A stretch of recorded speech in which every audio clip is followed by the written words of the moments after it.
What would Geralt do? Witcher 3 edition.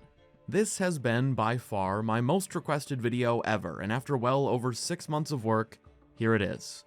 Geralt of Rivia is not the type of character you'd usually think of in games that put important choices in your hands. He's not a blank slate, nor is he a brand new protagonist with a loose personality. No, he's a character with a sense of morality that could hardly be more well established, with a long series of books plus thousands of game moments to prove it. Despite that, The Witcher 3 often puts you in control during critical events. Major and often character-defining moral dilemmas are placed on your shoulders, and while the game makes an effort to have each option be believable for Geralt's personality, at least on the surface, today we're going to look at Witcher 3's main story and try to answer the big question. Which Gwent faction is best, and why is it the Northern Realms? No, that's not it, that wasn't even in the script. Why did I say that? The actual question we're trying to answer is, what would Geralt actually do in all of the hotly debated and often morally gray situations this game puts you in? What choices would he make without player influence? What events would Geralt not even engage in? And how would that screw over some of our favorite side characters? His actions in The Witcher 3 determine the fate and futures of so many. The Children of Crookback Bog, Whoreson Jr., Triss, Yennefer, Cerys, Hjalmar, Keira, the Bloody Baron Ciri, and dozens more. Today we're covering the main quest and all major side content that splinters off from it, the type that involve important characters and affect your ending. Instead of haphazardly jumping from choice to choice, we're instead going to be following Geralt's journey as it would occur if he made the incredibly tough and not always optimal in the end decisions he likely would. This leads to some horrific outcomes that maybe you or I would never want to let happen in a playthrough, but they're necessary because Geralt is searching for Ciri, and time is in short supply. Please do comment along with any thoughts, and if you've been watching for a while but haven't yet subscribed, hey, I'm just saying. Also, and some of you guys may not be familiar with this term, but I am what people from my culture might call an idiot, so I didn't accept a sponsor for this video even though I really should have, honestly. I just wanted to keep this major project sponsor free for you guys, but I'd like to say the channel does have a new and fully set up Patreon now with some bonus videos, a Discord, and that sort of thing if you'd like your name in the credits, and to help make more long-form content like this something I can do. With that said, let's begin by getting to what you're here for as fast as possible. I say that because the main story choices don't really begin until Geralt arrives in Velen. I didn't want to front-load this video with 15 minutes of setup filler just to bloat the runtime, so here's the bare minimum to get where we need to. After being apart for quite some time, Geralt reunites with Yennefer of Vengerberg, a woman he has quite the connection with. She informs him that Ciri, a girl both of them love like a daughter, is in extreme and imminent danger. She's being aggressively pursued by the Wild Hunt, a group of spectral elven riders led by an elf named Eredin. Yennefer has been searching with the assistance of a man named Emhyr var Emrys, the Emperor of Nilfgaard and Ciri's biological father. There is no time to lose, so Geralt is then off to Velen to meet an informant of Yennefer's named Hendrik at a nearby inn. It's there, at the inn at the crossroads, where you're presented with baby's first Witcher 3 decision, the moment that's meant to hammer into your skull that choices have consequences. While attempting to meet with the informant, Geralt runs into a group of men under the command of a nearby baron, and these men immediately start provoking Geralt a bit. Oi, great boy! What's the point of having two swords? If you play into the provocation and get aggressive, you end up killing all of them. This of course causes multiple delays in the search for Ciri. For starters, you'll have a much harder time getting into Crow's Perch. Whereas you can just walk up to the gate if you kept things non-violent, you'll instead be forced to sneak in using a hidden path if you killed everyone. You'll also have extra trouble with the Peller quest and the men outside his house. For the most part, I won't be focusing on specific down-the-road consequences because, in a lot of cases, they're completely unforeseeable, which makes them irrelevant in Geralt's decision-making. In this case, though, it doesn't take a genius to understand that killing the men of a powerful warlord the second you've arrived in the area just might cause some issues down the line. Geralt can handle an insult or two, and he definitely wouldn't kill a group of drunken idiots who could cause a ton of issues for him. I'm a witcher. Don't touch him. Don't even look at him. Worse than lepers, that lot. Now, the informant Geralt was set to meet unfortunately doesn't show, and as you soon find out, his no-showing was on account of him actually being a corpse, which sadly limits the amount of informing he's capable of. It turns out the Wild Hunt got to him first, but he left behind a couple of leads in his notes. There are two individuals the now-deceased informant was sure Ciri was in contact with. One is a nearby witch said to be hiding somewhere in the swamps, and the second is a baron who lives nearby, who Hendrik intended to speak with at Crow's Perch but didn't get the chance to on account of, dying. Geralt is then off to see this Baron, as that's the strongest lead, and it's within the Baron storyline where you'll find two major choices, including one of the most controversial in the entire series. Upon meeting Philip Strenger, also known as the Bloody Baron, Geralt soon learns that he has plenty of information on Ciri. He had taken her in at one point, but there's a lot more to the story than he's telling, and a small problem arises. Take it you won't give me this information for free. Sharp you are. I regret your loss. Commiserate. But you see, it so happens my wife and daughter are missing as well. Geralt has something the Baron needs. Competence, which is in short supply at Crow's Perch. The Baron's family has gone missing, and he claims to have no idea why they ran off or where they are. They vanished after the new moon, as if whisked away by shadows. What do you mean, vanished? Precisely that. I awoke one morn to find them gone. Geralt and the Baron come to an agreement. Find his family and he'll spill everything he knows about Ciri. Once you start poking around, it doesn't take too long to uncover that the Baron had actually been lying about almost everything. A quick visit to the local Peller, followed by a rendezvous with a goat named Princess and a standard run-of-the-mill blood ritual, and Geralt finds about a dozen holes in the Baron's story. According to the Peller, the Baron is widely known around Velen for two things, his temper and his drunkenness, which I'd venture to say isn't a great combo. What the Baron also failed to mention was that his wife, Anna, had been pregnant and lost the child just before she disappeared. The Peller's blood ritual revealed that this miscarried child wasn't exactly alive, but wasn't quite dead either. It had transformed into something called a botchling. White wolf, wise wolf, catch the botchling. The botchling will help. Lead the wolf to the loved ones. Botchlings suck the blood of pregnant women and eat their fetuses. They don't help. 'Tis a being cursed, and witches lift curses. If the white wolf can't lift it, he should bring me its blood. Blood will always find kindred blood. So now it's up to Geralt to decide how to deal with this cursed being, but first he returns to Crow's Perch and very gently confronts the Baron about his lies.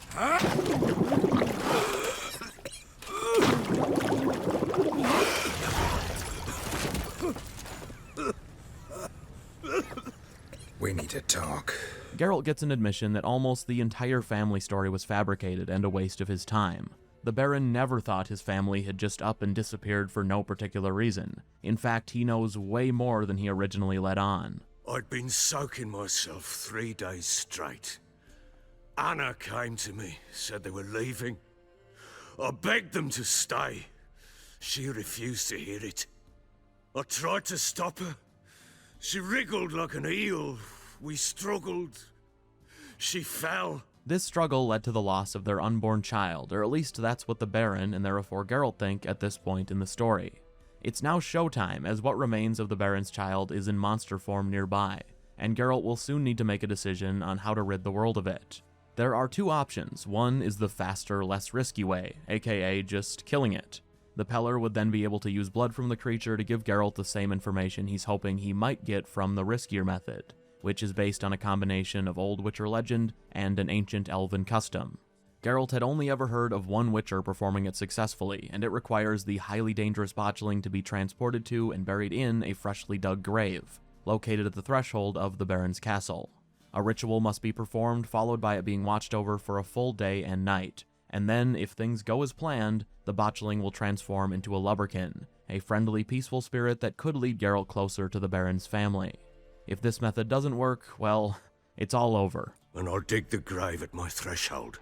If it turns out we can't transform the botchling into a lubberkin, they can bury us in it. Handy either way. Once you make it down to the botchling, you're finally faced with the first major choice. Do you kill this thing or let it live for now and attempt to lift the curse? The upsides to just driving a silver sword through the botchling are plenty. It's faster, it's safer, and it's way more of a sure thing. The Peller may be a bit of an oddball, and you might not want to be alone in a room with him if you're a goat, but the specific ritual he wants to perform is one he's very experienced with. The other method has zero practical benefits. It's riskier, it'll take a full day and night Geralt definitely doesn't want to just throw away, and there's also a very good chance it won't work even if they don't die in the process. If that happens, they'd just be back at square one, having wasted an entire day. The upside is that attempting this other method is the right thing to do. It gives the child spirit a chance to truly be at peace, and it's also significantly less cruel to the Baron, who I think even at this point in the story Geralt would take some pity on. I'm intentionally using the word pity as opposed to saying something like Geralt would feel sorry for him, because the Baron is still looking like a huge piece of garbage during this part of the questline. Keep in mind he hasn't told you his full story at this point, or anything close to it. The only reasoning he shared for why he treated his wife the way he did is that she knew how to push his buttons. And call me crazy, but I don't think that's a very good reason. Of course, there's a lot more to his story that will eventually unravel, but even before any of that, the Baron's remorse is clearly authentic. It's not an act, and in this situation, Geralt would definitely attempt to put this child spirit at peace. If not for the Baron, then for this tormented infant soul that definitely deserves any peace you can give it. It's known nothing but violence in its short existence, and I don't think Geralt would continue that. What's more is that this quest has always given me the feeling that Geralt wants to try the Ancient Witcher method for his own reasons too, just to see if it works. He'd heard of one Witcher ages ago who succeeded. Was it legend or something more? In the end, the riskier method does thankfully end up working as intended. It's devastating, but for the best. I name thee Daya, and embrace thee as my daughter.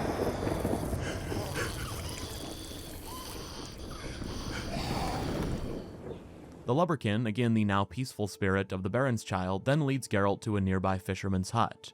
This fisherman helped Tamara, the Baron's eldest daughter, when she and her mother were fleeing Crow's Perch. In the process, the pair were attacked by some mysterious monster the size of a barn. The Baron's wife Anna was abducted by the creature, while Tamara was briefly taken in by this fisherman before she left for Oxenfurt. When you find her there, you learn that she's intending to head into the swamps to find her mother alongside a group of witch hunters, as she's recently been indoctrinated into the Church of the Eternal Fire. I hope it'll bless you with its warmth one day. Thanks. Thing is, fire's tricky. It's easy to get burned. It's at this point where you hit a wall of quest progression and have to seek out your other lead from the informant's notes, some mysterious witch deep in the swamps.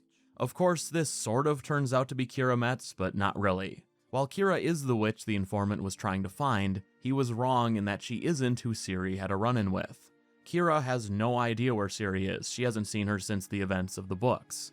What Keira does know is that someone else, a mysterious elven mage, had recently come to her also asking about Ciri, and this elf apparently has a nearby hideout. Keira then offers to accompany Geralt there, seemingly out of the goodness of her heart.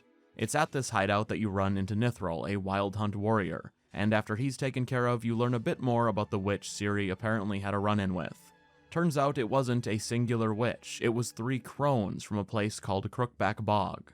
Also, Keira knew that from the very beginning. She just didn't tell you because there was something she wanted in the elf's underground laboratory, and who better to safely escort her than Geralt? I shall tell you everything now, of course. Now, after I safely led you through the cave. Now, before you leave, Keira asks Geralt to stay a moment longer to help her find some magic lamp.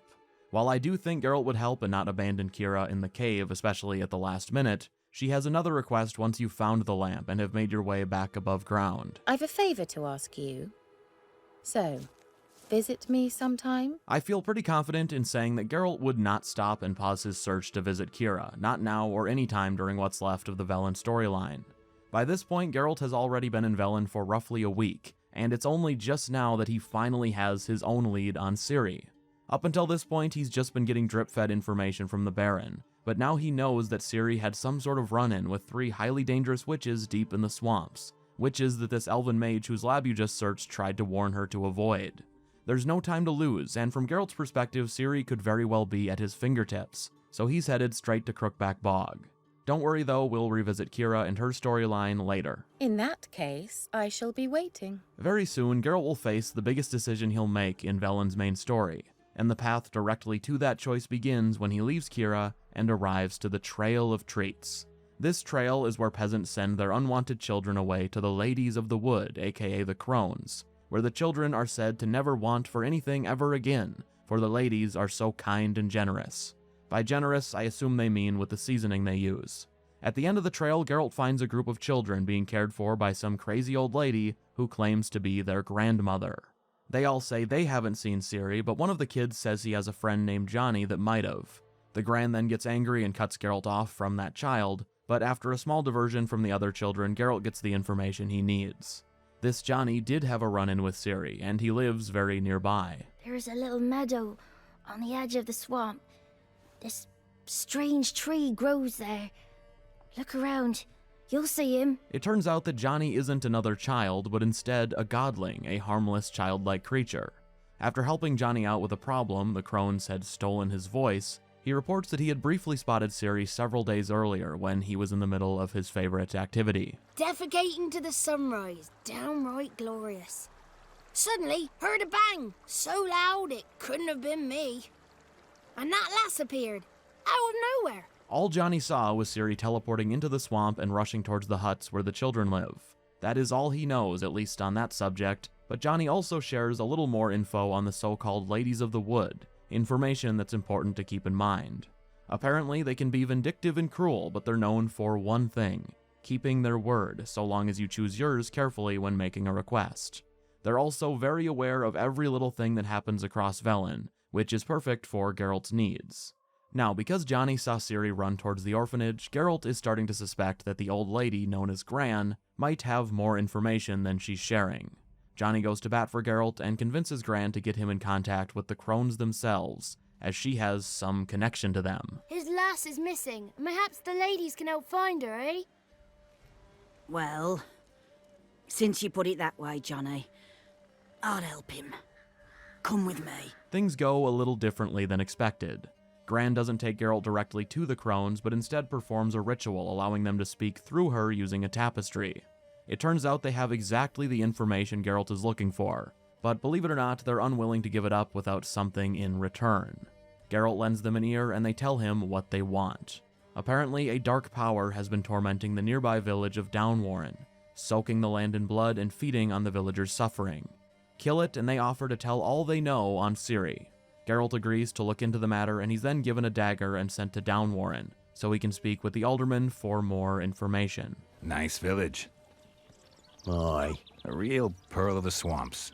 if you say so. This entire village, Downwarren, is in servitude to the crones, and when asked, the alderman tells you a little more about them.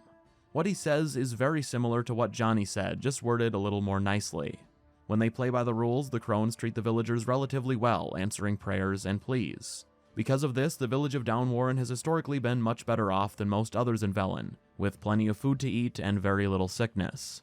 On the other hand, so much as a negative comment whispered from one peasant to another can invoke the crones' wrath, which everyone in the village is very aware of, so they behave. There is one prayer the crones haven't been able to answer though, and it's what Geralt is there for. According to the alderman, the violence of the war ripping through Velen awakened an ancient evil beneath the nearby oak tree. Ever since, the village has suffered great losses. At night, the residents of Downwarren are often possessed and drawn to the tree by a mysterious voice, where they're killed and left to rot on its roots as their families are too scared to recover the bodies. If you remember back to the quest with Keira, this spirit even tried to lure her into its clutches. Throughout my first fortnight in Velen, I had horrible nightmares. Something was calling me out into the swamps. One night, I decided to enter the dream consciously, render it lucid. I confronted the thing directly. It broke contact at once. Peaceful nights ever since. Keira thought that might have been the crones, or one of them, but no, it was the spirit in the tree, whatever it is. There's more going on in the village too. Teeth are rotting without reason. The women in particular have been becoming more and more aggressive, and many newborns have been coming into the world with serious defects. Geralt is then off to look into this for himself, and what he finds lines up with everything he's heard. The base of the oak is covered in its victims, including several that are very fresh. These victims include children and women. Even the women weren't spared. When Geralt gets a little too close for comfort, a voice from within the tree claims the forest will protect it, and you're then attacked by wolves and a werewolf. Once they're out of the way and Geralt has found an entrance to the trees underneath, you meet with this ancient evil you've heard so much about. Are you here to grant me death? Or is my freedom your wish? In conversing with the spirit, it claims many things. It says Geralt was only attacked because the spirit had been awaiting a murderer sent by the crones, and it used the forest to protect itself. Fair enough, I suppose, self-defense. Unfortunately, that's about the last non-eyebrow-raising response to Geralt's questions. When asked what or who exactly this spirit is, it claims to have been a druid who protected Velen, which, as Geralt points out, would be very unusual. Never heard of a druid circle in Velen. This spirit says the crones killed its living body because they wanted uncontested rule over the land, which whatever this spirit was in its original form stood in the way of, apparently. When confronting the spirit about the many bodies on the hill, it gives you a non-answer as to why the women and children had to die.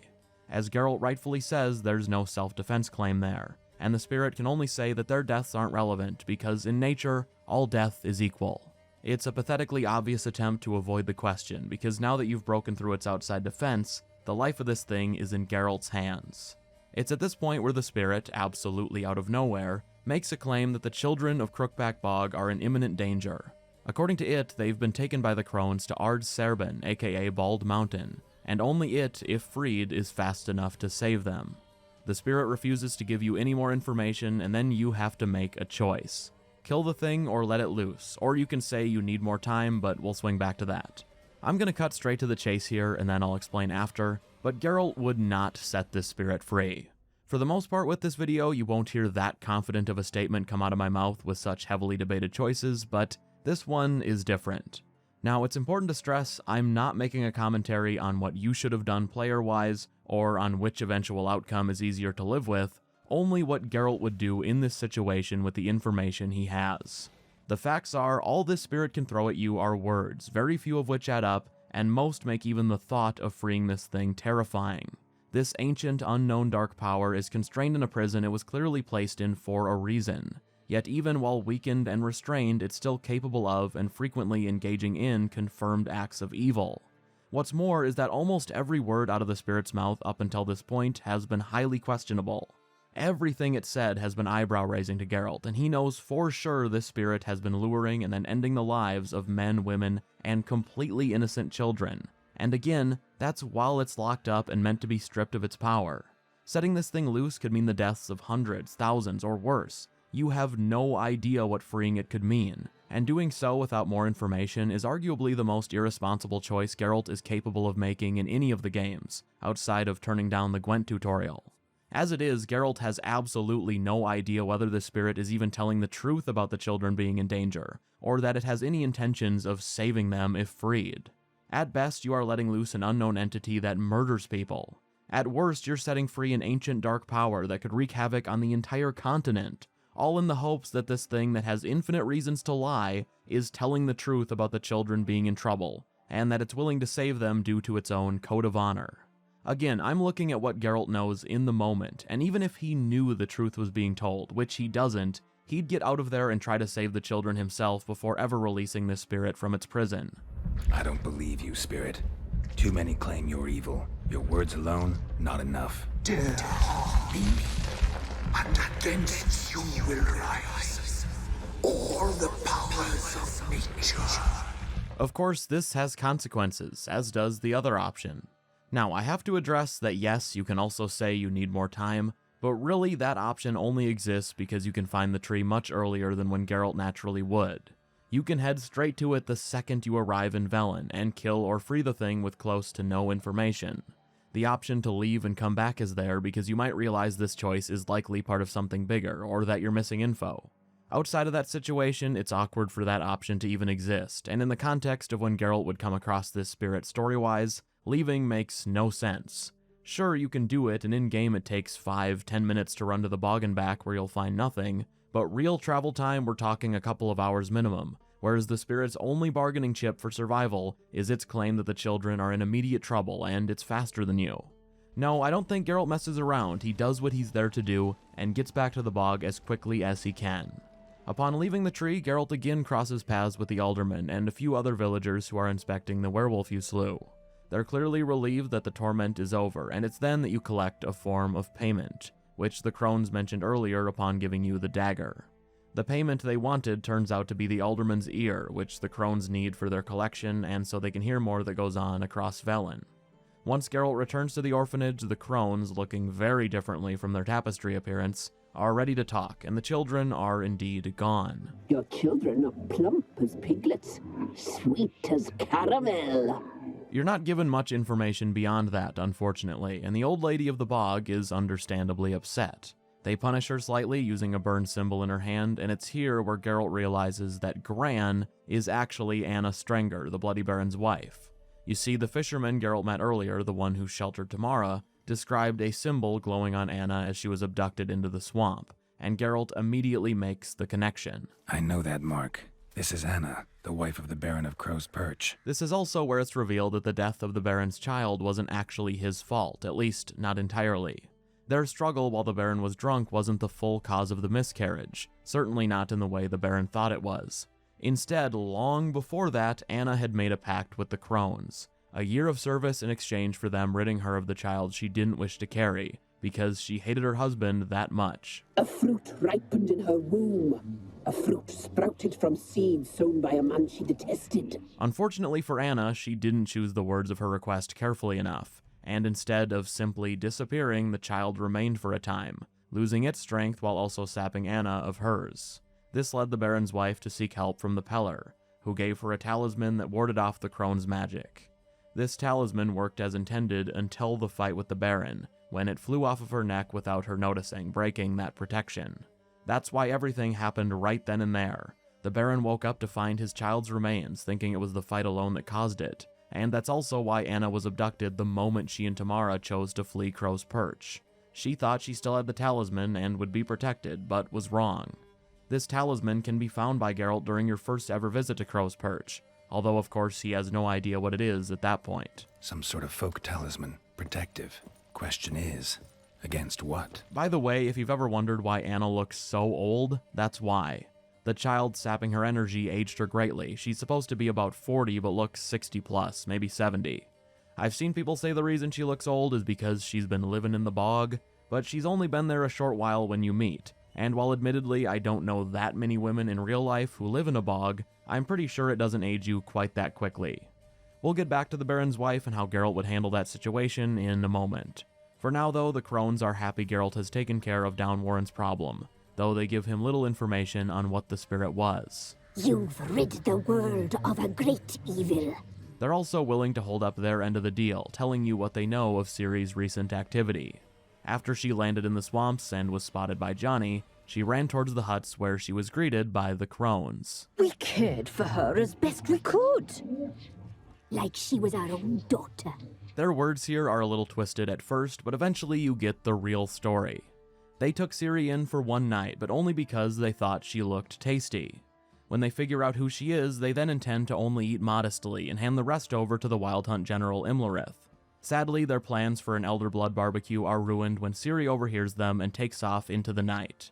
It's a bit underwhelming, but that's actually all the crones know, and then they leave the bog, saying you'll meet again someday. Geralt then heads back to the Barrens for the last piece of the Ciri puzzle before he can finally leave Velen for good, but only after he's made one final choice. Now, there's actually a lot left to the Baron storyline, but in the interest of this video not derailing into summary that isn't at all relevant to upcoming choices, let's keep this very brief. Geralt tells the Baron what became of his wife, and during the course of that conversation, we also hear out the Baron's side of things when it comes to his marriage. Originally, this video had a long and fully finished section just focused on that, as there's a lot of Baron misinformation out there. That part was like 10 minutes by itself, but I realized later that I'd strayed off the what would Geralt do topic there, so I cut that out, and maybe I'll host that part somewhere else so you can see it if you want. Anyway, once the Baron is finished telling his story, he finally holds up his side of the bargain, and gives Geralt the information he seeks on Ciri. He had taken her in, as he told you before, but that was a short-lived arrangement. While the Baron had treated her very well, the two of them ended up in a situation that forced Ciri to use her Elder Blood powers. Because those powers are traceable, using them gave the hunt Ciri's exact location, which meant she needed to flee immediately. Ciri returned to the Baron's Keep only to gather her belongings before heading off to a new destination. Now, I ride for Novigrad. And then, who knows where. The Baron also tells Geralt that Ciri was looking for a sorceress in the city, and that he gave Ciri a pass allowing her to freely travel despite the raging war, a favor he extends to Geralt as well. This for me? See no reason to make things harder for you. You seek your child, this letter will help. Geralt now has no reason to stay in Velen. Ciri is confirmed to no longer be there, he has his next lead, and is ready to leave. What's more is that when Geralt briefly met with Yennefer, she mentioned that a certain Triss Marigold was residing in Novigrad, and Geralt suspects she was the sorceress Ciri intended to visit. Before he can take off though, the Baron has one last request, and Geralt is faced with yet another decision. I want to go get Anna. Free her, bring her back. I don't believe she's there willingly. You know the animation that plays frequently throughout Witcher 3 where Geralt just does this long, exhausted sigh? That's what I imagine a representation of his internal thoughts at that moment to be. He's done so much for the Baron at this point. All he wants to do is finally leave Velen and find his daughter. Yet now the Baron is insisting on marching into the swamps and leading both himself and his men to certain death if they go alone. After everything, I don't believe Geralt would be able to walk away and let that happen. He knows that's how things will go, and even says it himself when the Baron asks whether Geralt would be willing to let his loved ones suffer in the bog under the crone's servitude.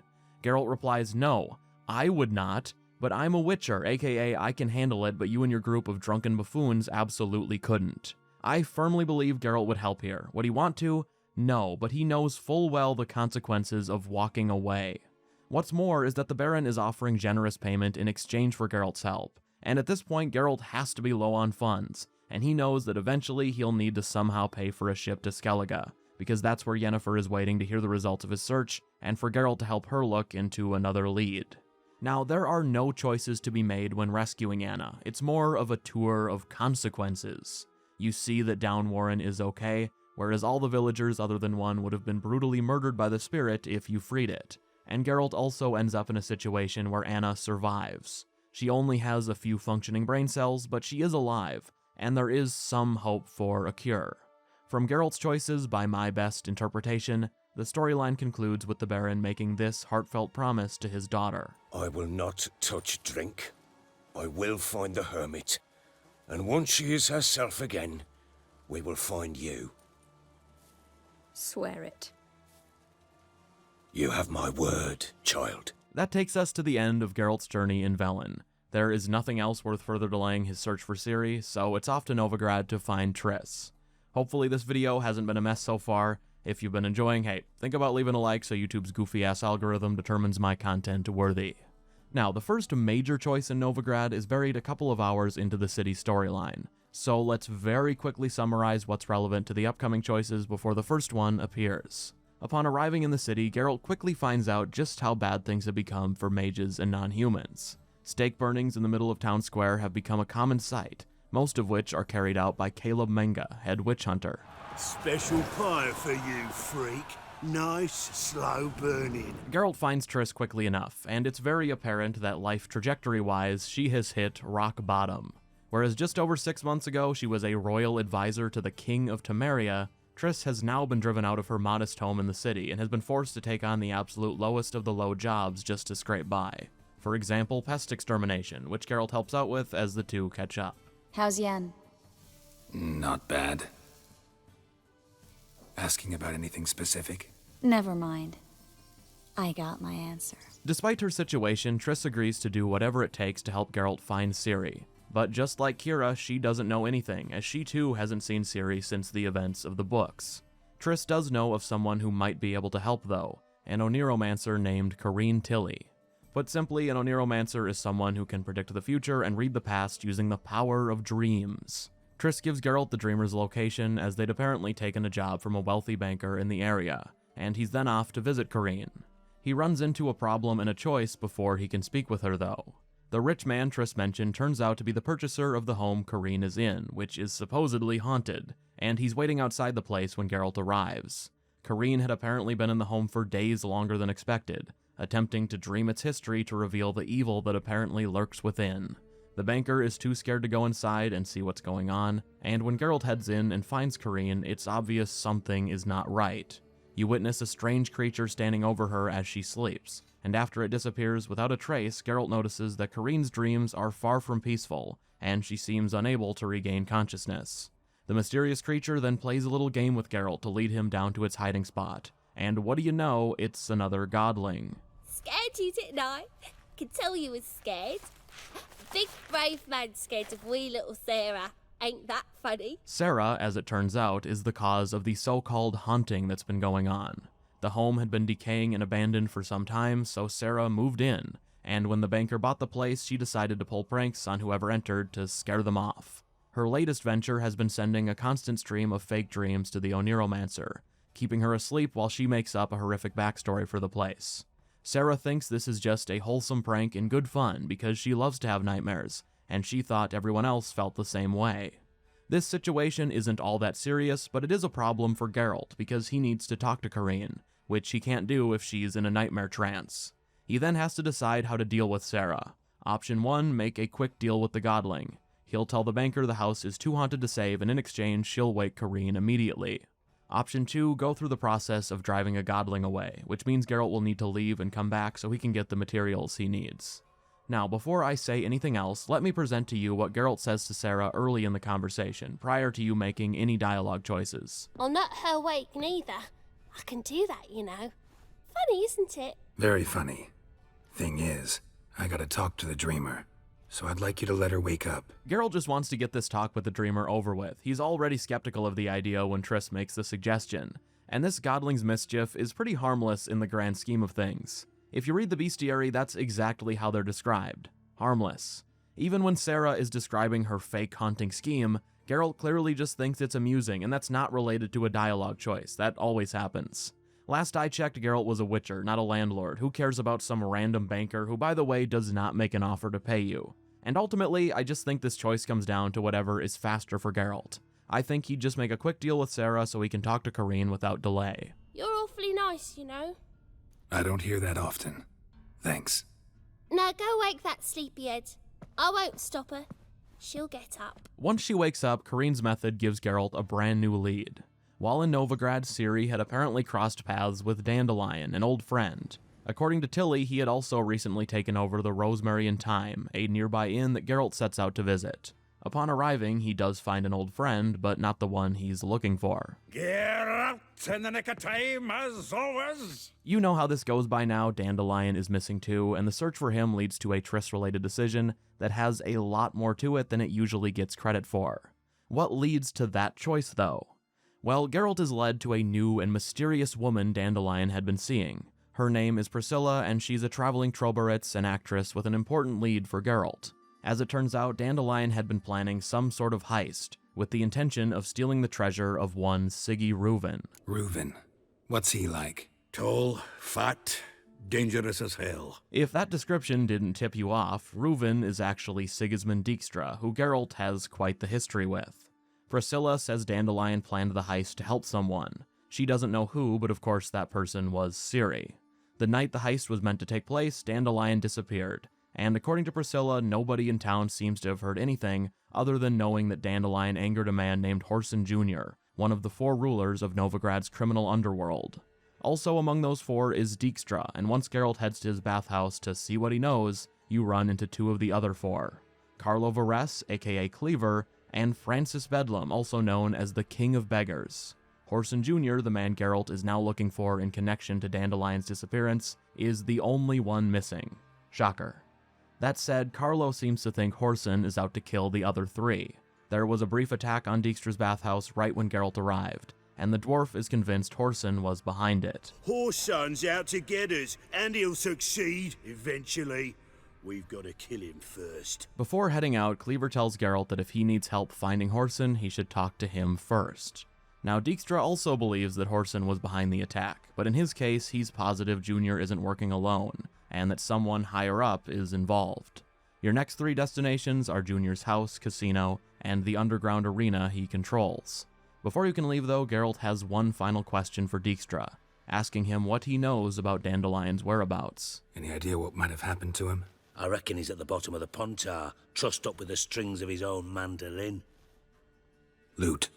Far as I'm concerned, he might as well be rotting down there with a goddamn trombone. Despite his pessimism, Dijkstra does offer to ask around for you, if you'll help him with a problem first. Geralt is of course very surprised to then find out that Dijkstra had recently been robbed. Who could possibly have done that? Geralt of course already knows who stole the treasure, but there's no reason to tell Dijkstra that yet. This investigation opens a small lead from the guest book of the bathhouse, which results in Geralt visiting the house of a man who'd apparently been dead for months, but somehow visited Dijkstra's bathhouse just days earlier. It's there that you confirm someone else was involved in the heist, another friend of the past, the Doppler Dudu, who impersonated the previously mentioned dead man to enter Dijkstra's bathhouse unnoticed. The Doppler also left behind a letter addressed to Ciri, warning her that Dandelion had been captured by the witch hunter Caleb Menga and would be after her next. Dijkstra then arrives at the home, and he's brought Triss along to help with the search. It's here where Geralt tells Dijkstra yet another lie about who stole his treasure. Bothered Triss for nothing. Because? 'Cause I already know who nabbed your treasure.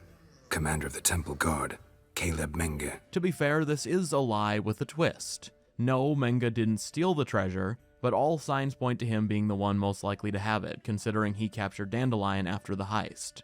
Anyway, once Dijkstra is out of earshot, Geralt makes it plain that his priorities lie far from any treasure recovery. Triss, gotta tell you something. Dijkstra's gold, it's the last thing I care about. You give Triss the full story, that Menge has Dandelion if he's not already dead, and could possibly have Ciri as well. You agree to meet that evening to infiltrate the witch hunter's barracks, and when you do, Triss has already scoped out the place. High walls, guards at the gate, armed men everywhere. We could never sneak in, and fighting our way in won't work. Menge would have had plenty of time to escape. The good news is that Triss has a plan, a great one. She brought along a pair of her own shackles, with the idea being that Geralt would put her in them and lead her to the witch hunters, pretending to have captured the famed and wanted Triss Merigold. Geralt is hesitant at first, but Triss makes her case. If Dandelion hasn't already been killed, he's in the hands of a madman awaiting execution. Plus, for all they know, Menge could have Ciri as well, or information on what happened to her. Showing up with Triss guarantees them easy access into the base, and likely a meeting with Menge himself. The downside is that the witch hunters are, let's just say unlikely to treat Triss very well while Geralt attempts to figure out Dandelion's whereabouts. That said, Triss is very firm in her decision, and more than anything, she knows what's at stake should they fail to get the information they so desperately need. Nice of you to worry, but I've made my decision, and I won't change it. Fine. Let's say they take the bait. What then? We go in, I put a sword to Menge's throat and ask him where Dandelion is? The two of you then agree for Geralt to fake having info on another wanted sorceress, Philippa Eilhart, the magic user Menge wants to catch more than any other. His king, Radovid, has a deep personal history with Philippa, so catching her would be huge for Menge's witch-hunting career. The fake info on Philippa will be offered up in exchange for Dandelion's safe return. Once the pair arrive to the witch hunter's barracks, things go about as expected. They let you right in, and while you can just immediately throw away Triss's plan at the entrance, I believe Geralt would not. Once fully inside, Geralt is then granted a meeting with Menge, while Triss is to be taken next door with a couple of witch hunters for interrogation. Again, the plan can be abandoned here, but I want to point out a few things about this situation before proceeding. First, Triss is in full control during this plan, from beginning to end. The entire purpose of bringing her already shackled up is to trick the witch hunters into thinking you're handing over a powerless Triss, suppressed by Dimeridium. In case you don't remember, Dimeridium is the metal used to suppress the abilities of magic users, and witch hunters use it extensively in shackles against those they capture. They do so because regular handcuffs have no effect on mages, even those far less accomplished than Triss. If you've ever abandoned the plan early and wondered why Triss is able to fight alongside you with no delay, that's not a gameplay convenience thing. It's because she's not even restrained to begin with. Geralt is well aware the shackles around her wrists aren't Dimeridium. They are nothing to her, and she is in control. It is all an act, and if you play things correctly, the witch hunters buy the story, so they don't bother to check. What also needs to be stressed again is that this is Triss's plan. She thought about it all day, and what's bigger than just The Witcher 3 is that this is a huge moment for her character. Triss is not what I describe as a selfless person in the first two games or the books. The opposite is true for the most part, but here she is being incredibly selfless because she's grown and knows what's at stake. Without pulling this off, Dandelion is likely a dead man, and Ciri, you just don't know, but what you do know is that Dandelion is either the key or the next step towards finding Ciri. From both Geralt and Triss's perspective, this isn't a quest in a game where they can screw everything up and get conveniently bailed out anyway. Menge could very well be their only shot at saving Dandelion, and if things get out of hand in the interrogation room, Triss can put an end to it at any time. It's also worth pointing out that Triss isn't some young, delicate flower that Geralt needs to override. She's bare minimum in her 40s by the time of Witcher 3, but far more likely 50s. Also, and you wouldn't know this if Witcher 3 were your entry point, which by the way it was for me way back when, but Triss is a war veteran who's experienced trauma so far beyond losing a few fingernails. At one point in her life, she was burnt so badly she would have made the Doppler in Novigrad's town square look like he had a light sunburn. Triss is not a naive bimbo getting herself into a situation she can't handle. If she says she's got this and wants to see it through for Ciri and Dandelion, I think Geralt would trust her. I also believe that this would be one of the most difficult things Geralt has ever had to do, and that he would hate every single second of it down to the very core of his being. But because his best friend and daughter are at stake, we press forward into Menga's office. Do what you want. Come on, witch. From this point on, Geralt is committed. Going along with the plan this far and then backing out now is just a major slap in the face to everything Triss is doing for Ciri and Dandelion. By the way, I'm not passing judgment on your choices here. In fact, I did not play it this way my first time around years ago. I'm pretty sure I screwed everything up at the gate. That said, one thing I feel very confident about is that there is no chance Geralt would prolong this conversation by asking about Dijkstra's treasure. It's not the priority, he talks about this with Triss, and what's more is that the conversation with Menga is so obviously hanging by a thread the entire time. Ask the wrong question and you may never get to the information Triss is putting herself through hell for.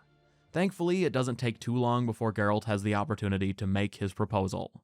Menga frees Dandelion and you give him the information that will lead to the capture of Philippa Eilhart. Now, the unfortunate part of all this is that Menga ends up declining the offer. He is extremely tempted, but has to turn it down as he has a horrific death in mind for the bard. A breaking wheel, flaying alive, and so forth. It should work wonders for the mores of the academic youth and townsfolk. When's this morally instructive spectacle due to take place? When I issue the order, in person. Dandelion will remain in the dungeons beneath Temple Isle until then. While he won't free Dandelion, you at least know exactly where he is now. For the record, Temple Isle is this little area in Novigrad. So, Menga finally notices that the nearby room where Triss's interrogation should be happening had grown incredibly quiet, for some time by that point. The two of you go to investigate, and it turns out that Triss had not only neutralized the two hunters in the room with her, but had somehow managed to silently take out every last witch hunter in the base, well over a dozen of them. That means there's just one left, and it leads to what is perhaps Triss's best moment. He say where Dandelion is? Yes, but... Triss. While I of course don't factor in unforeseeable outcomes, Triss being the one to kill Menga is just perfect. Every other path leads to Menga getting a lame NPC death by Geralt, but Menga should be Triss's kill. This is the scumbag she's watched hunt, persecute, and burn her friends for months on end, and he's the head of the group that's made her life a living nightmare. Geralt does then inform Triss that her final kill may have been a little premature, as Menga had said Dandelion would only be released at his in-person request. Ultimately, it doesn't really matter, as they both agree he wouldn't have helped anyway. I mean, maybe they could have convincingly mind-controlled him or something, but either way, it's too late, and Triss has yet another solid idea. Menga's the only one who could have ordered Dandelion's release. Yes. Or someone who looks exactly like him. A Doppler? Mm-hmm. The only problem is that the Doppler Geralt knows best, Dudu, went into hiding after Dandelion was captured. There's nothing to be done now, but before leaving, Triss asks Geralt to please stop by her hideout when he has time, as she could really use his help with something. The two then leave together, only after setting fire to the building to cover up Menga's death. Geralt then visits Priscilla to give her an update and see if she just might know where Dudu is. She doesn't, but she manages to provide an excellent summary of the current situation. So you must find Dudu in order to find Dandelion, with the aim of ultimately finding Ciri? Sounds like an awful lot of searching. At this point, you have nowhere else to turn on this lead, so it's time to further the search for Whoreson Jr., which of course ends in that choice. Before resuming the search though, there is a bit of a choice to be made. If you remember, one of the big four crime bosses, Cleaver, told you to seek him out to help with finding Whoreson. Wanna find Whoreson? Find me first. Would Geralt bother to team up with Cleaver or simply search for Junior solo? This one is really easy. Geralt would definitely work alone. He barely knows Cleaver, the dwarf seems distrustful of him anyway, and also Dijkstra warns Geralt that if you work with Cleaver, you'll find it impossible to do anything with subtlety. His nickname didn't come from his gentle touch. Now, Whoreson's house doesn't provide any information of note, but his casino definitely does. You meet a prisoner of Whoreson's named Rico, a halfling who'd been working for the King of Beggars, again one of the big four crime lords. It turns out that he too suspected Whoreson of being up to something behind their backs, and sent Rico into the casino as a spy. Unfortunately for Rico, he got caught, but not before uncovering something huge. Whoreson's working hand in glove with the Redanians. I don't know the details, but he's on their side. And that's all I know. This isn't a lot to work with, but Whoreson working with Redania/Radovid is very concerning. It doesn't take long to find out more either, as once you've exhausted the final lead at Whoreson's fighting ring, you get further information.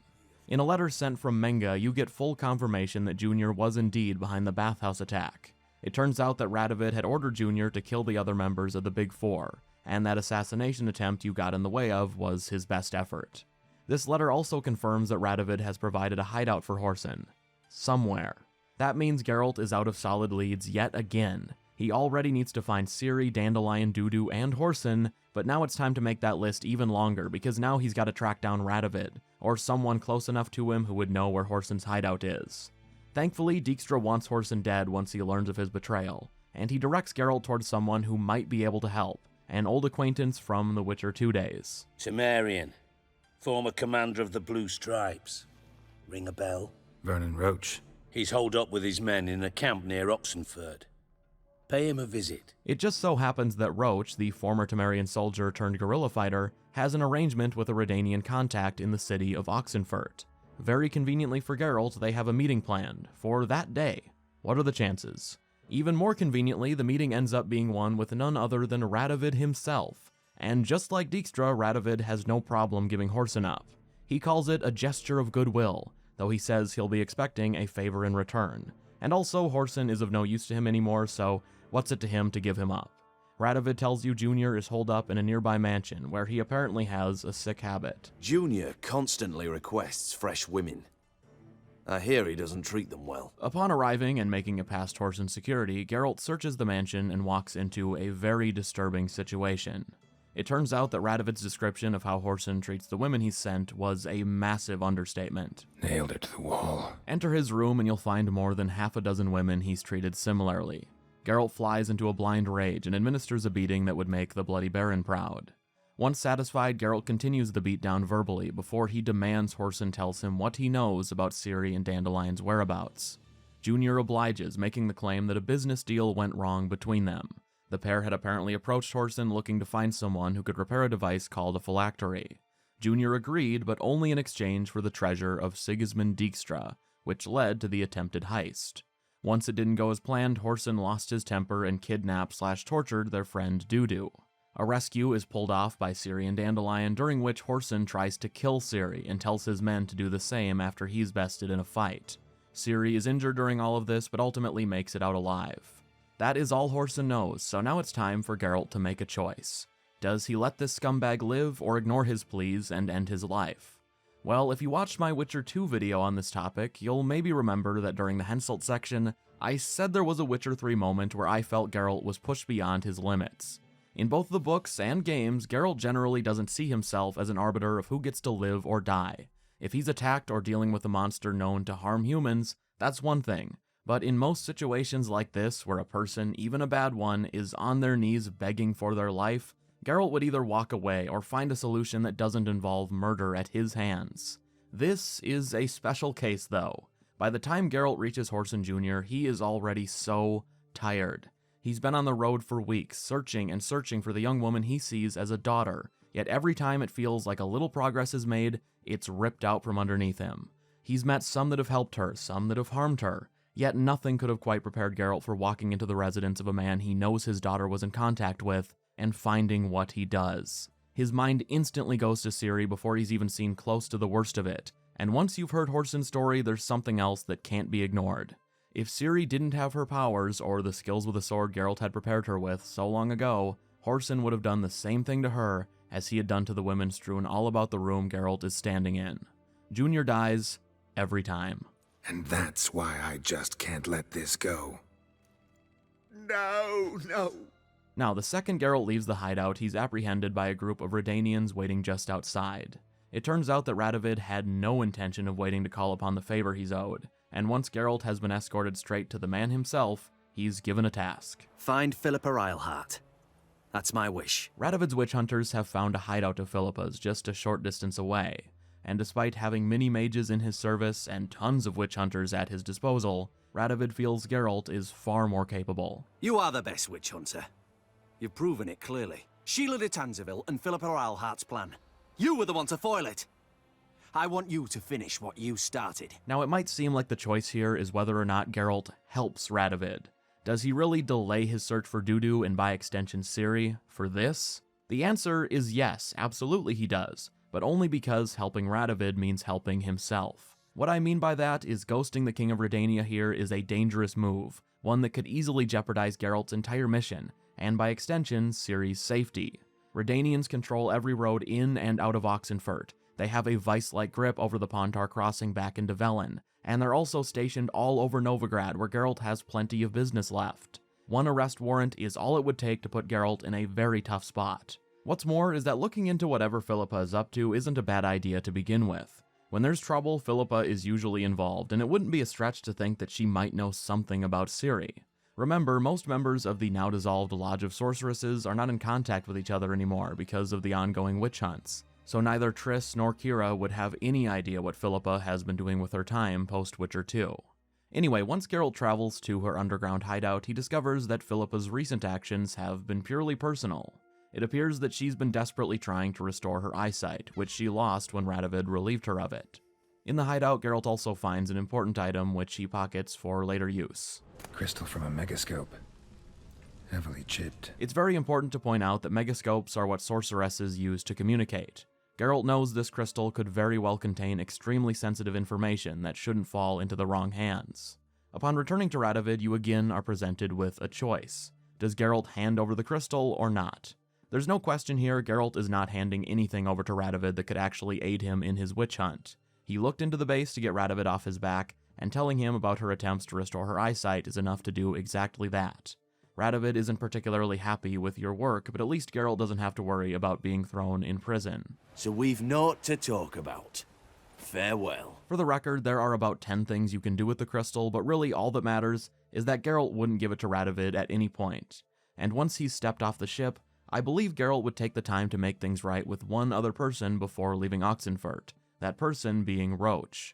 He had told you that his right-hand woman Vess was in some sort of trouble, and one thing I left out earlier so I could mention it here was that Geralt was witness to some sort of argument going on between Roche and Vess back at their camp. During that argument, Vess seems to imply that innocent lives are at stake for some reason, and even ignoring that part, Geralt just owes Roche big time.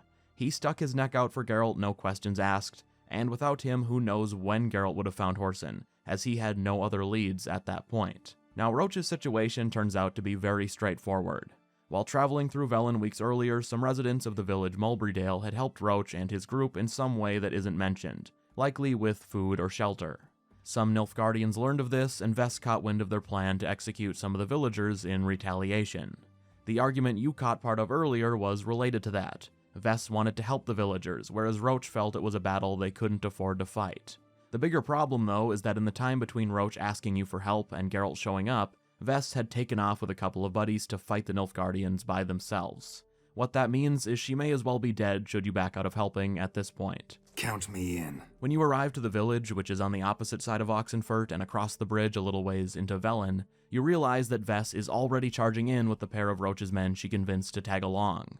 The men die instantly, and once you fought off the 10 or so soldiers Vess certainly couldn't have handled solo, Roche tears into her. But I am your commander, and you will obey me! Guerrilla warfare. Warfare! I could not abandon them. They helped us. It's a soldier's job to kill, Vess, not save, not rescue! A moment later, though, Geralt, Vess, and Roche realize they have a problem. One of the Nilfgaardian soldiers survived, and is lying on the ground, defenseless. Uh-oh. Got yourselves a prisoner. We don't take prisoners. Leave him alone. There are corpses enough here. What? Vess is obviously shocked to hear this. Letting an injured enemy live clearly isn't the norm for Roche. His reasoning, though, is pretty sound. Emir knows we can kill his men. Let him learn that we can also show mercy. Roche is usually merciless when it comes to the enemy. He's always been a take-no-prisoners type, to a shocking degree sometimes, especially in the second game, so why the change now? Well, I think it's because Roche realizes that Vess needs to see a bit of mercy, something to pull her back from the edge. In Witcher 2, she was near the top of the food chain, second in command to Temeria's most elite special forces unit, the Blue Stripes. That's not to say she didn't get her hands dirty, but there were rules, there were resources, and direct orders with a clear enemy. By the time of Witcher 3, Temeria is no more, The Blue Stripes have been reduced to a tiny group of guerrilla fighters holed up in a cave. In fact, they're not even the Blue Stripes anymore. Witcher 2 spoiler alert here, but other than Roche, Vess was the sole survivor of her unit after the King of Kedwin, Henselt, had all of her friends hanged. This new group in Witcher 3 are just random Temerian fighters, and under Roche's leadership they continue to be merciless, but now they don't even have the power to protect the innocent, even those who have helped them. That would disillusion just about anyone, and it can't go unsaid that Vess heads into this mission knowing that she'll probably die. If Roche and most of her fellow soldiers aren't willing to save innocent lives, then Vess is willing to just throw her own away rather than give up one of the few ideals she's clinging to. Her backstory is always in my mind during this quest. Vess lost her entire family and everyone she ever knew when a group of Scoia'tael slaughtered her village. At the time, she was just an innocent young girl, only allowed to live because of her looks. They dragged me around with them for months. I knew they'd kill me once they tired of me. And then Vernon turned up. Did he draft you into service? He taught me everything I know. In time, I realized my place was with the Blue Stripes. Flash forward to Witcher 3 when Roche told her no, we won't be protecting these villagers who gave us aid when we needed it, and how could she not think of her own past, and the kids not unlike her younger self who would be orphaned or worse. I just feel that Roche making the, for his standards, very unusual order that this Nilfgaardian be spared, is him recognizing that Vess needs to see that even as guerrilla fighters, the Blue Stripes, or the New Stripes if you will, can still have rules and maybe show a little mercy from time to time. That's my take on it, maybe I'm wrong and seeing something that isn't there. At any rate, the choice to be made here is pretty straightforward. Would Geralt step in and make Roche kill the guy, or would he go along with his intention to let him live? For me, I definitely don't see Geralt forcing Roche to kill the soldier, and after the Nilfgaardian has left, the Witcher and the Temerian part ways on very good terms. Ever need any help? You know where to find me. So finally we can return to Novigrad. Geralt and Priscilla come up with a master plan to draw the Doppler you need, Dudu, out of hiding. It turns out he used to be very involved with the mummer troupe Priscilla is currently an actress for at the local theater. Her idea is to stage a very on-the-nose play about friends of Dopplers, with the idea being his curiosity will get the better of him and he'll show up. There aren't any real choices during this quest, so long story short, the plan works, and Dudu shows up disguised as a Redanian soldier. Once he reveals himself and is back in Doppler form, the two of you catch each other up to speed. The bad news on his end is that he doesn't know what became of Ciri and Dandelion after they rescued him. Apparently he couldn't keep up as they fled and then went straight into hiding, shape-shifting each day to be safe. The good news is that you now have a Doppler as an ally, one who can transform into Menge in order for Dandelion to be transported from the prison in Novigrad to Oxenfurt. The plan is to have him transported instead of just released to avoid suspicion, with the intention being to ambush the transport. Dudu isn't thrilled with the plan, but is eventually convinced, and arrangements are made to reconnect once the rescue is over. We expect to see you at the Rosemary Time, where we'll all meet. The plan goes more or less as intended, other than a minor detour. Dandelion is carried off by a witch hunter to a nearby homestead, but Geralt tracks him down and finally reunites with his longtime friend. Geralt isn't interested in hearing anything other than what happened to Ciri though, and Dandelion tells you all he knows. Just after the pair rescued Dudu, they attempted to flee, being chased by Junior's men. They were eventually cornered, at which point Ciri barely saved herself from an already fired crossbow bolt by teleporting away. There was no other option, so Dandelion was left behind and then captured. There's one question left though, at least only one that Dandelion can answer. What did Ciri want with the device you took from Whoreson's house, the phylactery that he claimed was brought to him for repair? Well, it turns out that it was Dandelion's bright idea to bring the device to Junior, as Whoreson's influence meant he had access to skilled mages. Ciri apparently needed the device to decipher some sort of curse. I'm almost positive she meant to lift it. Off who? What? Or was it about her directly? Unfortunately, and man is that word useful when talking about Geralt's search for Ciri, Dandelion doesn't know anything else. The trail has officially run cold, and where Geralt needs to travel to next couldn't possibly be more obvious. Skellige? Skellige. Before you leave though, Geralt needs to wrap up a few loose ends. Most immediate is the promised post-rescue meeting. Dudu doesn't have anything important to say, but both Zoltan and Dandelion want your help with new problems. Dandelion's request is beyond stupid considering the circumstances, and I think the writers were aware of that. He wants Geralt to give him a hand remodeling his inn. I've always dreamed of having my own cabaret. A bit of paint and plaster, and this place will do splendidly. Dandelion has come up with a scheme to make some quick cash, and he won't tell you the details. All he'll say is that step 1 requires Geralt to go get a fake sword, and then to take it outside the house of one of his exes late at night. I think the writers knew this quest was a little strange if you considered the wider story, because when Dandelion requests Geralt's help, he specifically says, "If you get a break between Witcher contracts, could you then help me with this?" Imagine if he'd said, "Hey, I know you're looking for Ciri, who you love like a daughter, and I also know that her life is at stake because I almost got myself killed trying to save her, but could you put that on hold to help me with some renovations?" Dandelion is a grown man, and his remodeling will have to wait until later. You always say that. Zoltan has a similar request, albeit a bit more serious, and Geralt is clearly getting fed up with everyone's helplessness by this point. About to ask me for help, aren't you? It turns out that Zoltan has a gambling problem and landed himself in debt to Francis Bedlam, the King of Beggars. His plan to pay that off and get Bedlam off his back is by selling Gwent cards. Apparently, he's secured a buyer for his current collection, but to complete the set and maximize its value, he needs 3 especially rare cards he wants Geralt to find.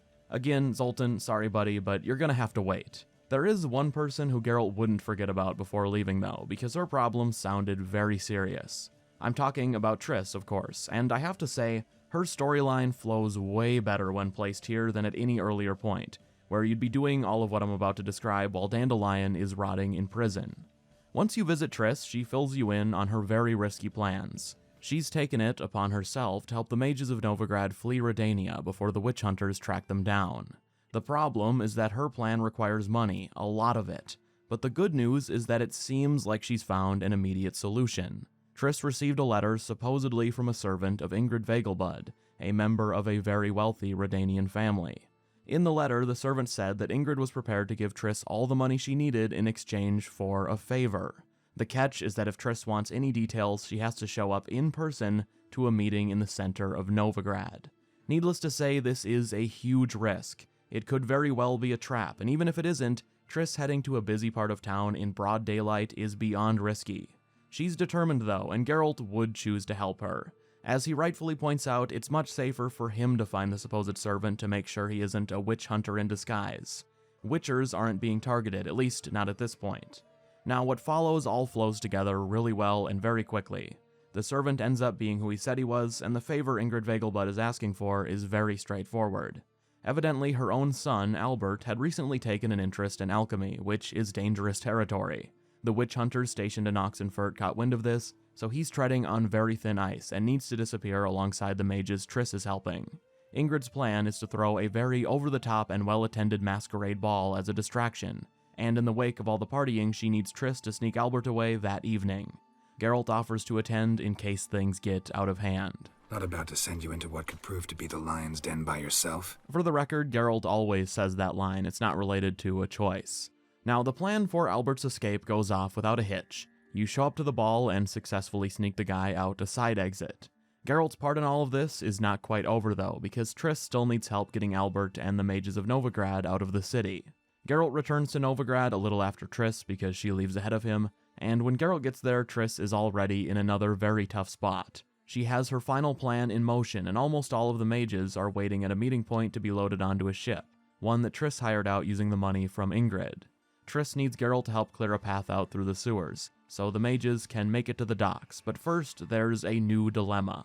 A young couple, one an alchemist, the other a witch, didn't show up when they were supposed to. They live nearby, and Triss's predicament is whether to check on them or just leave them behind. She puts the final say on Geralt's shoulders, with the idea being if you leave now, the meeting point is at less of a risk, because witch hunters are prowling the streets like they always are. This choice, I feel, goes without saying. Leaving the couple behind is not something Geralt would even consider, in my view at least. To write them off like that, it'd be cruel. Do I really need to elaborate on this one? In these circumstances, I'd argue Geralt just leaving the pair to die falls into out-of-character territory. They're in the very same neighborhood just a few doors down, and the consequences of helping them, to me, feel a little forced. Because somehow, in the 2 minutes you spend checking on them, witch hunters come dangerously close to uncovering the meeting point. When Geralt and Triss arrive, they've swarmed the inn above where the mages are hiding and killed the innkeep. On the other hand, if you don't help the couple, witch hunters are nowhere to be found and never enter the inn even though you stay there for like half an hour. Like I said, it's a little forced. Anyway, you then head downstairs where everyone is waiting, and Geralt notices that someone unexpected is also there. It's very surprising there's any space left for the mages of Novigrad, because it turns out Dijkstra is also in the room. When questioned, he first claims that he's helping out because he's ever so concerned for the well-being of Novigrad's magical population, but when Geralt doesn't buy it, he admits his true motivation. You see, the mages are being taken all the way to Kovir, a northern kingdom that welcomes magic users with open arms. In fact, their king, Tancred, is expected to offer many of those fleeing Novigrad important positions on his council.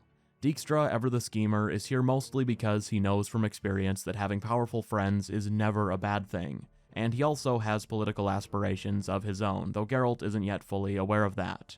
It's also worth stressing that Geralt's choice to help Triss here goes beyond helping just a small percentage of Redania's mages flee from Radovid's witch hunts. No, the mages of Novigrad are most of the mages left in the country.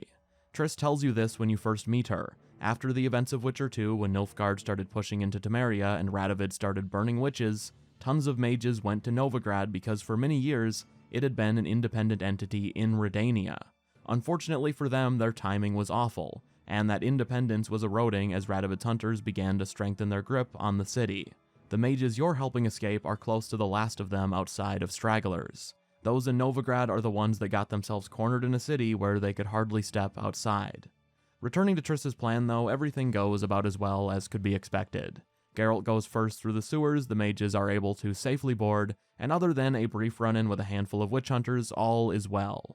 Now, it's at this point where Triss says goodbye. I'll never forget what you did for me. And what we had together. You are then put in control of what Geralt says next. Does he beg her to stay, or does he say farewell? Now, I'd like to say that I totally understand why this is a choice. Triss was at the front and center of Witcher 2 and is preferred by many for a variety of reasons. I'm not going to go too deep into this, I just put out a Triss and Yen video to take some of the load off of this one, but let me very quickly present the current Yen and Triss situation at this point in the story. By the way, all of this backstory is referred to in Witcher 3, but you may still consider some of it book or game spoilers if you forgot. By game spoilers, I mean the first two, obviously. We're spoiling Witcher 3 here, but feel free to skip forward to whatever timestamp is on screen if you're worried. So, in the books, Triss does not matter as far as being a love interest goes. She's a one-time early book Yennefer rebound that book Geralt regrets, and she spends the rest of the series lusting after him with no returned interest, because Yennefer is the only woman that really matters to Geralt after a certain point. By the way, when I say certain point, I mean in the books, and also, for the record, that is a charitable description of Book Triss. On the other hand, Book Yen and Book Geralt's bond is only strengthened more and more through their shared love of Ciri, and the unlikely family that they fight so hard for over the course of hundreds and hundreds of pages. Unfortunately, at the end of the pre-game timeline, just when things seem to have settled down, Geralt supposedly dies after being stabbed with a pitchfork, and Yennefer also has a supposed death using all of her anguish-fueled energy attempting to revive him. It is left sort of open, and in the game canon they're obviously confirmed to have lived thanks to Ciri's intervention. In the time between the books and games, Geralt and Yen spent several blissful years off-world, before Yennefer was captured by the Wild Hunt. Geralt sets out to rescue her and gives his soul for hers. That's how deep their connection runs. Geralt does eventually escape the hunt, losing his memory in the process, which takes us to Witcher 1, where Triss re-enters the picture. No one tells Geralt about Yennefer or Ciri, and Triss takes advantage of that. Whatever your choices in the first game, she and Geralt are together by the second. Not for long though, because at the end of Witcher 2, when Geralt finally recovers his full memories, he immediately dumps Triss to go find Yen. That leads directly into the third game, when after about 6 months on the road, Geralt finally finds Yennefer. Or really, she finds him. He doesn't get a chance to reconnect though, because he's immediately told his daughter is missing and in mortal peril, so there's no time to lose. Geralt doesn't get the chance to truly sit down and talk things over with Yennefer until he travels to Skellige, which hasn't happened yet. And there is so much that needs to be said. Geralt and Yennefer have been torn apart for about a year at this point, and if you can't tell, I don't believe Geralt would beg Triss to stay in Novigrad, nor do I think he would play around with Triss's feelings at the Vegelbud Ball. Now, I want to say, if you prefer Triss, that's great, and this is the moment, as a player, that the game forces you to make a decision you can't undo. CDPR had to fit it in somewhere, and that was a tall task. However, in the context of the wider story, Geralt isn't even staying in Novigrad, he needs to sail to Skellige. Ciri is still missing, and most relevant here, he really has to see where things even stand with the woman that was the love of his life for many years. That's how Witcher 2 ends, and it hasn't been resolved yet. He breaks up with Triss the moment he remembers his past, with his primary goal being, find Yennefer. That didn't go quite as expected. Geralt got 10 minutes and nothing is sorted out. So Triss, sorry girl, we'll see you at Kaer Morhen. Anyway, Geralt is again delayed in furthering his search for Ciri by Dijkstra starting in on him the moment Triss has walked away. He starts monologuing about all the mages left in countries like Kedwin, before Geralt eventually gets fed up and tells him to cut to the chase. Moving as speeches go. Now get to the point. Dijkstra tells you he's planning an assassination, though again he admits he doesn't actually care all that much about the mages. That was just his attempt at getting to Geralt. The real story is that Dijkstra is very angry that Radovid is tearing down much of his hard work, because without going into unnecessary detail, Dijkstra was incredibly important in Redanian politics pre-Radovid. Plus, while he doesn't say this here, Dijkstra already has a succession plan in mind. More relevant to the here and now though, Dijkstra is plotting this assassination with or without you, but he wants Geralt's help with some task he won't give any details on unless you meet him and his mystery co-conspirators at the brothel on the other side of Novigrad. Now, I wanted this video to be uncompromising, and what I mean by that is I wasn't going to let what the people want to hear influence it. I say that right now because I don't see Geralt getting involved with this, especially not in this situation. Geralt needs to get to Skellige. Yennefer is waiting on him and the information he's gathered, and Ciri is still missing. I'll remind you that the search is getting desperate by this point. What Geralt has uncovered so far has only made Ciri's situation look worse and worse. You're telling me that Geralt is going to put that on pause to get involved in an assassination conspiracy? The question here from Geralt's perspective isn't end Radovid's reign or not. It's pause your search for Ciri to get wrapped up in and play an unspecified role in the early planning of an assassination Dijkstra is scheming up with or without you or not. For the record, and this doesn't factor in because I don't think Geralt would go to the meeting at all, but it turns out what Dijkstra wants is for Geralt to go all the way back to Velen to look into one of his men who was late to return. I mean, really think about that beyond what the gamified consequences of not doing this quest are. Geralt has far more immediate and personal problems. There's just no way he's putting Ciri on the back burner for days so he can travel all the way back across the Pontar into Velen to be a tracker for Dijkstra. We're going to Skellige right now. Conveniently, the end of Triss's questline leaves Geralt right where he needs to be, on the docks of Novigrad. Finding a ship is easy, and a few days in a shipwreck later, Geralt arrives on the shores of Skellige.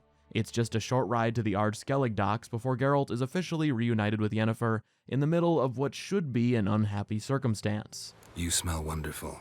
Geralt, we're at a funeral. You smell wonderful at this funeral. As it so happens, the King of Skellige died just days before Geralt's arrival, and there's to be a huge feast in the former king's honor that evening.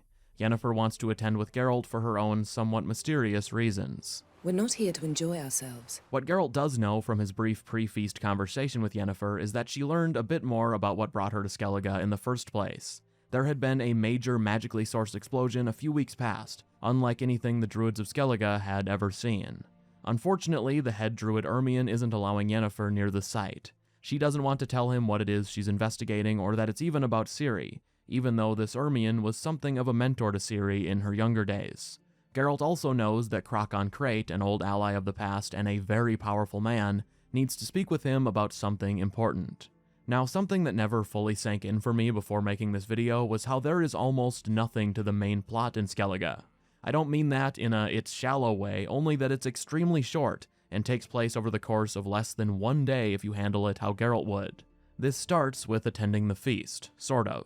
Geralt and Yen show up and make just enough conversation to not look suspicious before slipping out of the room, where Yennefer lets Geralt in on part of her plan. We're looking for an object. The Mask of Cerys. We'll need it. This mask is located in Ermion's laboratory. Of course, he's not aware of the plan to steal it, and Geralt still doesn't know what it's even needed for, but the heist is ultimately a success, and after a brief detour to Yennefer's room, the pair return to the feast to have a conversation with Croc, who couldn't possibly be more accommodating. If you require aid, gold, ships, anything, merely say the word. I'll give you all I can. He also gives Yennefer permission to inspect the site of the magical explosion, as his authority overrides the druids. Before Geralt and Yen can leave, though, Croc has a favor to ask. When the former king died, that opened up a need for a new ruler. Skellige custom means that's not a straightforward process, and many laid their claim to the throne, including Croc's son Hjalmar. To prove his worth, he had sailed out to the Isle of Undvik with the goal of slaying an ice giant. He had left several days ago for what should have been a pretty short journey, and you know where this is going, he didn't return. Croc's daughter, Cerys, who you met and bonded with at the feast, surprised everyone by also making a claim to the throne. She sailed off to the very nearby Isle of Speakerog to lift some curse Croc doesn't even think is real. Croc is very distrustful of the person Cerys is setting out to help, a Jarl by the name of Udalric, so he's deeply worried for his daughter's safety. He feels that only someone who deals with curses regularly, aka Geralt, would be able to convince her to return. Croc promises a generous reward to help both of his children, and Geralt promises he'll do what he can. If either Hjalmar or Cerys need help, I'll help them. It's important to note that Geralt always says that, there's no other option, but those quests are still side content and can be skipped. We'll get to that though. For now, Geralt is headed straight to the disaster site just south of his current location, where Yennefer suspects Ciri was, and where Yen already is, as she teleported ahead.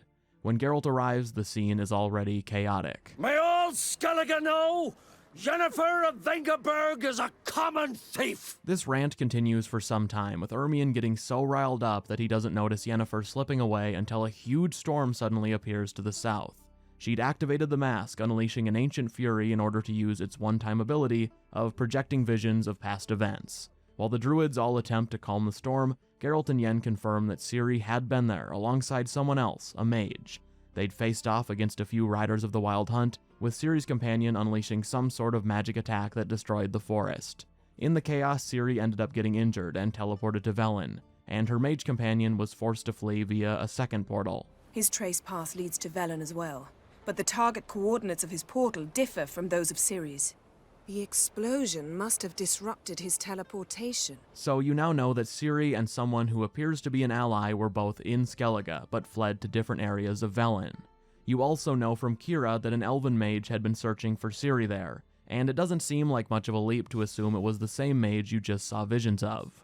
The trail has run cold again, it seems, as you've already searched Velen, and common sense would indicate that what you just investigated happened before any of that.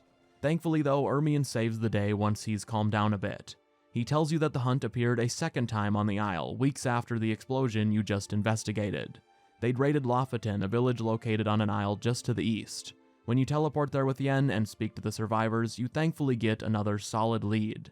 Ciri had been there, but no one in the village knows much. However, they direct you to somebody named Craven, a man who had been seen with Ciri but according to them fled like a coward when the Wild Hunt attacked. Because of that, he'd lost all honor, and to regain it, he'd taken off to slay something called Morkvarg in a nearby garden. Morkvarg? What's that? Who, you mean? The vilest man ever to inhabit Skellige. Nothing was ever sacred to him. He attacked his own clan's lands, took gold from Nilfgaard, killed children, pregnant women. Know the type. A decade earlier, this Morkvarg had decided to ransack a sacred garden to spite the Skelligen gods. A priestess stood in his way, and Morkvarg, an equal opportunity killer, treated her the same way he had so many others. As she bled out, she cursed him, and Morkvarg transformed into a beast, one that has killed anyone who dared enter the garden ever since. Yennefer seems to think Geralt will look into it, and I'd have to agree. Beyond any other reasoning, Geralt and Yennefer have a job to do in the garden, a job that'll be considerably more dangerous with a monstrous killer on the loose, so taking care of him should be the first priority. The decision that will soon need to be made is, how? When they arrive, Geralt and Yen spot the beast near the front gate.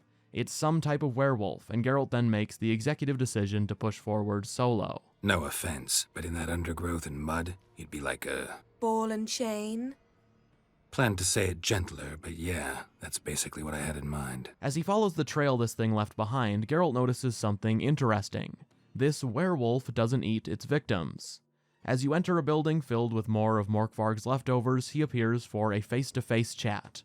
The werewolf then tells you a little story. Warriors had arrived and chained him down in the building where Geralt stands. To escape, Morkvarg bit his own leg off, which caused extreme agony. You might say, no shit, but it's beyond the normal amount of biting your own leg off pain that most of us are familiar with. My mouth burned like swallowing fire, as if all inside me was torn. He then attacks you, and once you've incapacitated him, you get a little more information on his curse. Morkvarg can't be killed, he's immortal. Strike him down and he'll return just as he was before. He's also unable to eat anything. Regular food doesn't hurt, but just turns to ash in his mouth, Megadeth style. The wolf then offers to reward you if you can find a way to lift the curse that will spare his life. But for now, there's nothing to be done other than to finish him off or just walk away. Regardless of what you do, he temporarily dies and then regenerates a short time later. After this current Morkvarg fades away though, Geralt can pocket a bit of his flesh for later use. And it's here where Geralt has to make a choice, because he already knows how to lift the curse, the immortality part of it at least, so if he wants, he can kill Morkvarg for good. For obvious reasons, he doesn't tell the werewolf he's figured it out, but tricking him into eating his own flesh seems to be a loophole, one that will give Morkvarg a final death. Now you could say, how do I know that Geralt figured it out already, because that isn't said by him during his conversation with Morkvarg. Well, if you go back and speak to Yennefer at this point, the conversation confirms that Geralt already has a solid idea of what to do, and Yen even figures it out after you tell her the bare minimum. Maybe try feeding him his own haunch? I don't really care. We're not here for you to satisfy your ambitions, play the consummate witcher. We're here to learn about Ciri, must I remind you? The question here is whether Geralt would put his search for Ciri on hold to start looking for an alternate curse-lifting method that may or may not even exist, just so he can get the reward from Morkvarg, which also may not exist. Make no mistake, the reward is the only reason Geralt would be bothering.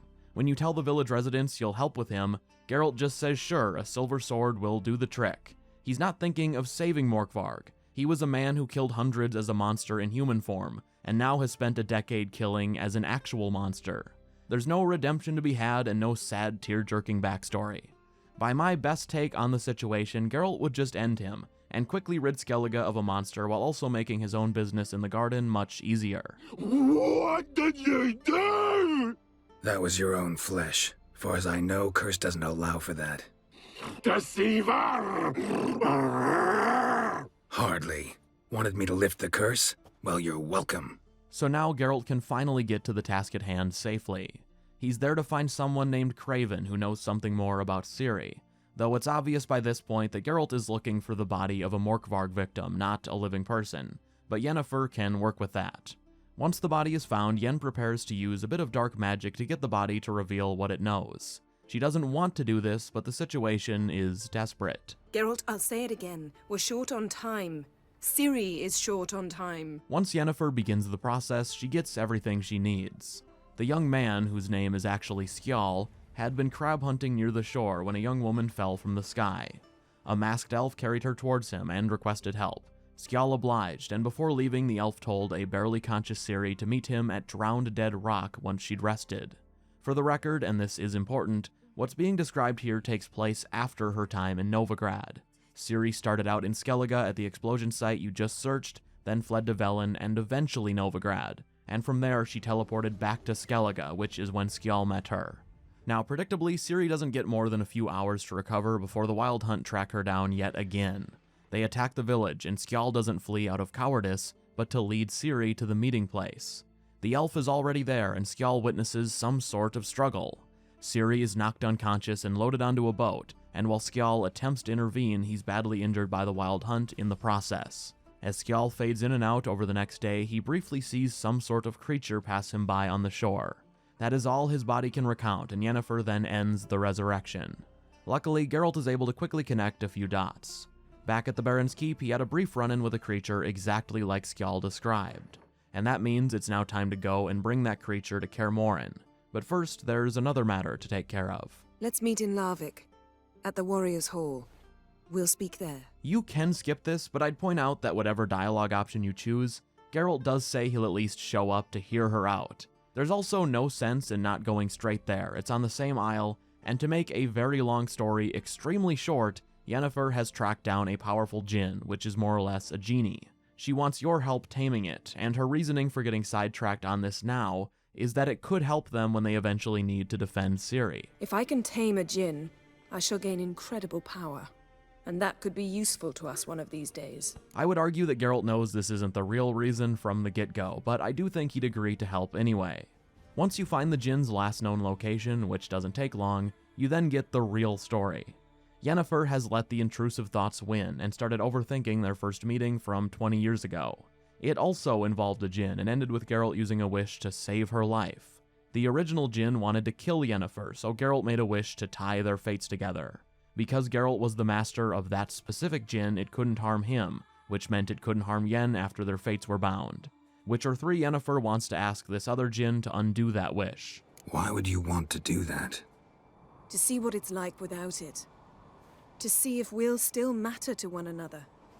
Or if we'll be like two strangers. Something I'd like to bring attention to is that the idea that Geralt and Yennefer only care for each other because of the wish is purely a Witcher 3 invention.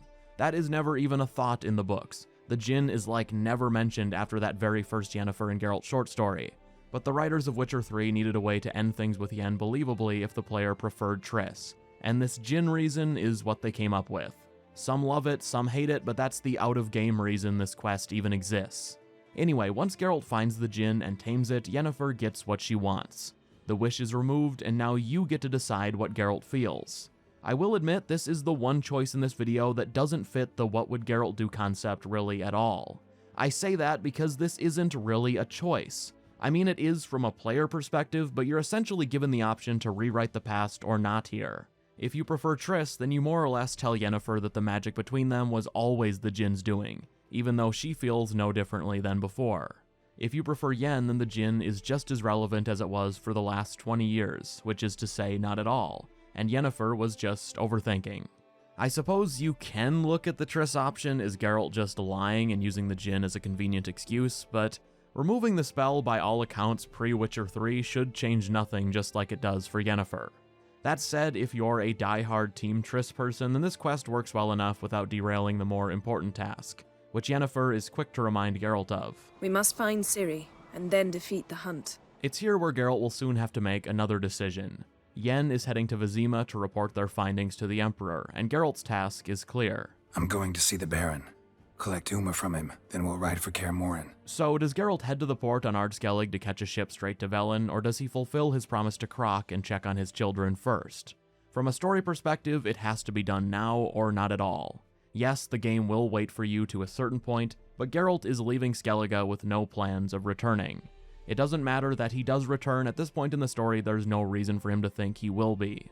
Leaving now effectively means Geralt is breaking his word, so ultimately, while he wouldn't want to, I do think Geralt would go ahead and check on Hjalmar and Cerys, and thankfully the first mission is pretty straightforward. He finds Hjalmar, who managed to get his entire crew killed other than 2 men who would have died without Geralt's intervention, and together everyone kills the ice giant. There are a couple of mini choices involved, but to put it simply, what Geralt would do would lead to as few troll deaths as possible and Hjalmar's friends surviving.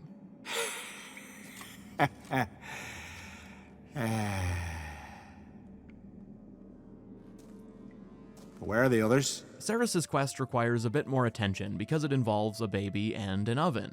When Geralt arrives on Spikeroog, Cerys is unconscious in an abandoned home and just in way over her head. However, one thing is obvious once you meet the man Cerys is there to help.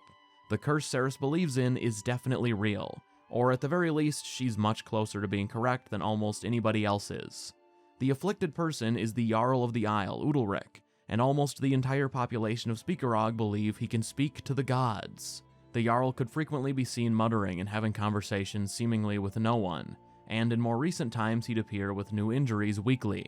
According to him, those injuries were the result of sacrifices demanded by his godly contacts, but Cerys was about the only person who wasn't buying it.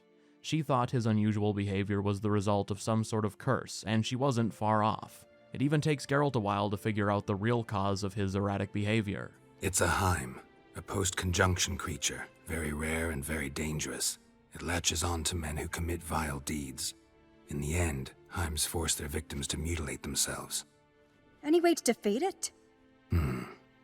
2 methods that work, in theory. The first method is one Geralt has experience with. He just has to survive an evening in the Heim's lair, which is very similar to the method Geralt used to lift the curse affecting a certain Striga/princess in the past, more than once depending on your Witcher 1 choices. The downside to this method is that Udalryk could easily die in the process. In fact, Geralt thinks it's likely, and the weaker Udalryk becomes in the night, the stronger the Heim will grow. The other method is much more complicated, but arguably less risky. They say a Heim can be tricked. You have to pretend to do something horrible. Then it'll move on to you as its new victim. When it realizes it's been tricked, it'll be forced to leave. Great. Let's try it. Don't know anyone who's pulled it off. Or maybe no one's thought up a trick that was good enough. The main thing you're risking by trying this method is time. If it doesn't work, the curse still won't be lifted. The only other risk hinges on whether Geralt has any reason to believe Cerys would do something stupid or dangerous in trying to trick him. He clearly has some level of faith in her because regardless of your dialogue choices in this specific conversation, he does agree to at least look into Cerys' preferred method. Fine, let's try to trick the Heim. Good decision. The two then head into the Heim's lair, which is the house you first found Cerys unconscious in. After looking around the place, Cerys calls Geralt outside. I have a plan. One that just might work. Can I get any details? Said yourself, you can't know the details. So no, nothing else. You simply gotta trust me. It's at this point where you can change course and choose to confront the Heim the straightforward way that may kill Udalryk. Or, alternatively, you can stick to the plan. I'll just cut straight to the chase. I don't see Geralt changing his mind here, and I love how this quest frames the decision.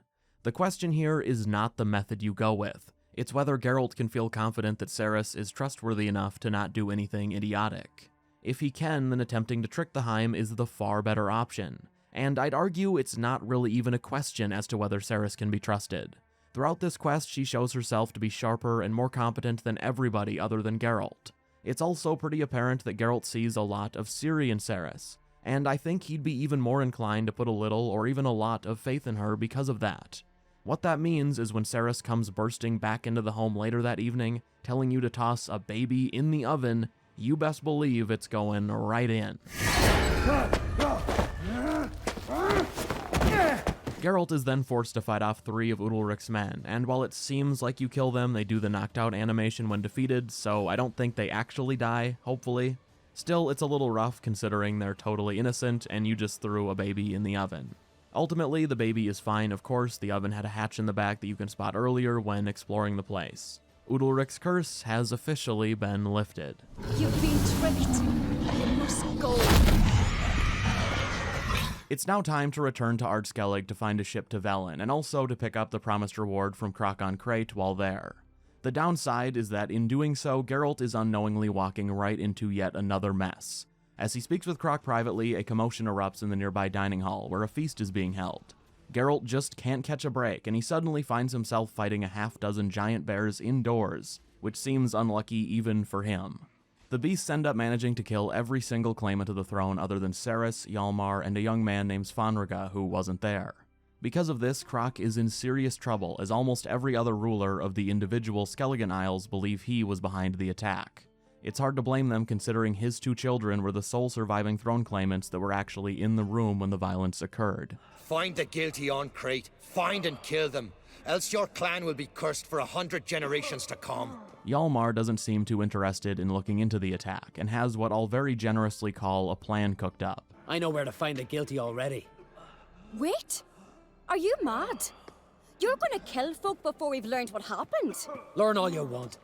Meantime, I'll go wash the shame off our clan. Cerys, on the other hand, is using her brain. Someone let those bears in. We must know who, and the answer lies somewhere in this room. It's at this point where you're put in control of Geralt at a pivotal moment yet again. Do you take off with Hjalmar to an unknown location to wipe out some unidentified people he's pointing the finger at, or do you help investigate the room you're currently standing in with Cerys? You can also just walk away if you want. When it comes to this situation, I'll go as far as to say that leaving with Hjalmar here is something that Geralt would never do. Running blindly behind him makes 0 sense from Geralt's perspective. Literally everything he knows about Hjalmar has proven that the guy doesn't know how to think before taking action. That might be okay in some circumstances, but here? No. Beyond that, Geralt needs to get to Velen, and the idea of him setting off to who knows where with Hjalmar on some raid to fight an unknown foe just doesn't fit. At all. Keep in mind, this choice from Geralt's point of view is not choose the ruler of Skellige. It's whether to help investigate the murders you're currently standing in the aftermath of, or to join in on some misguided raid. That second option just is not happening, but I do feel Geralt would feel obligated to lend his Witcher senses to investigating the room he's currently in, which of course means staying with Cerys. You're right, Cerys. I'll help you. Thanks. The investigation doesn't take long, and thankfully gets Geralt on his way back to Velen very quickly. You discover that the meat at the feast had been tampered with to transform certain guests into berserkers, which are the bear-like creatures Geralt had to fight. From there, you're led to the mastermind after collecting a bit of evidence. There were others involved, but the plan was schemed up by a woman named Birna Bran, or as Cerys puts it, Birna Brands. Birna was the wife of the previous king, the one that just croaked, and her son Svanrige was one of the claimants to the throne. She had directed him to leave the room when the attack happened, hoping he'd be the only survivor, and if there were any stragglers that they'd all point the fingers at each other, leaving her son as the clear frontrunner. Svanrige wasn't aware of the plan, but once Cerys makes her accusation using the evidence she and Geralt found, he cracks under the pressure and his own suspicions. The massacre was her doing? She shamed herself? Me? The family? The clan? Svanrige, I did it for you. Only for you. You admit to this deed. I cleanse the name of Clan Create, and you, Birna Bran, I sentence to death. Geralt has done his part now. It took him a couple of hours, but Croc is no longer going to get framed for murder. He does ask for Geralt to attend deliberations elsewhere on the Isle to determine Skellige's next ruler, but that's not going to happen. Geralt is sailing straight to Velen, then headed to Crow's Perch to pick up that ugly creature called Uma, which both Yennefer and Geralt suspect is the key to finding Ciri. This kicks off Witcher 3's second act, which is the mostly but not completely linear part of the main quest before the final act hits you with major decision after major decision, the ones that change everything. Forgive me if I zoom through this part of the game, but this is a What Would Geralt Do video after all. So we're just going to hit the small handful of choices in this section while also including the essential details needed to set up the decisions in the third act. So once Geralt delivers Uma to Kaer Morhen, he again walks into a situation where everyone needs help. Yennefer's issue is easily solved, as is Skjall's, but Lambert has been given the task of sailing across the nearby lake to enrich the phylactery, which again is the device Ciri was trying to fix to lift some curse, and it's now obvious that the curse she was working towards solving is whatever is affecting Uma. What can be found across the lake is a circle of elements, which is a place where magical power can easily be drawn, and Yennefer wants to use that circle of elements to fortify the phylactery, which should make lifting the curse easier. While helping Lambert do this, just before you reach the circle, the pair come across a couple of rock trolls, who are having an important debate over the name of their mountain. This mountain, Trolley Mountain. Troll Mountain. Hi! This Troll Mountain. Despite their friendliness, Lambert grows impatient and gets aggressive. Out of my way, dimwits, or I'll grind you to gravel. Understand?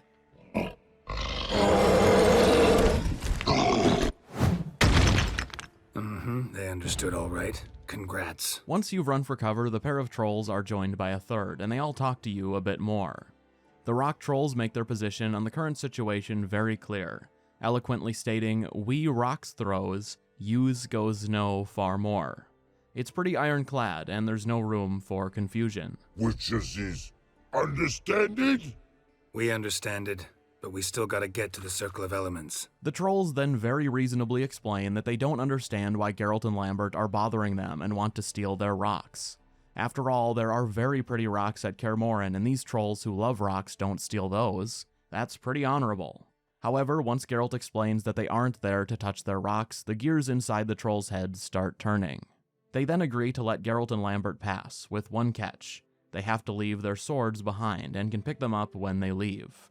If you can't tell, I don't believe Geralt would attack these trolls. All right, we'll leave our swords here. Pick them up on the way back. We want them know. Metal. Geralt just doesn't kill sentient friendly monsters whenever possible, and the nice thing about trolls in the Witcher universe is that if they propose a deal, you know you can trust it on their end. The reason being, they're too dumb to understand even the concept of a trick, let alone come up with one themselves. Now that I say that, a future Witcher game is going to have a troll that's secretly brilliant but acts stupid on purpose. That hasn't happened yet, but honestly, it probably should. Anyway, the Circle of Elements is near, and once Geralt and Lambert have used it, they return to Kaer Morhen. Yennefer now has everything she needs to attempt to cure Uma, though she still has yet to reveal what her plan is exactly. It turns out she's gonna have to wait though, because Vesemir suspects her method will be dangerous, and he wants to try a risk-free method first. He's stubborn, so neither you nor Yennefer get a say in the matter. In my opinion... I know your opinion, but I'm not asking anyone's permission. I'm saying what will happen. I'll be back at dawn, with Uma, or whoever hides inside him. This means you essentially have a night off, and after another visit to Ol Reliable, I'm talking about the unicorn, not Yennefer, Geralt, Yen, Eskel, and Lambert all catch up. That night, Yennefer also chooses to reveal her plan for Uma. She intends to subject him to the Trial of the Grasses, the very painful and dangerous ordeal that is part of the Witcher creating process. Her plan doesn't require the full trial to be administered, but Lambert is still very unhappy. As I was about to say, I'll only apply the first half of the trial, because... Because you want to watch him suffer? Stop interrupting, or I will watch you suffer. Her reasoning is that the first stage of the trial will open Uma's body up to change, which in theory should allow her to lift the curse. It'll be dangerous, but it's the only way, as Yennefer feels confident Vesemir's method will prove to be a waste of time. Yennefer then goes to bed, leaving Geralt with this parting message. Don't stay up long. Tomorrow's an important day. Not that it needs to be said, if you're even wondering you should be ashamed of yourself, but Geralt isn't following those directions. So sorry.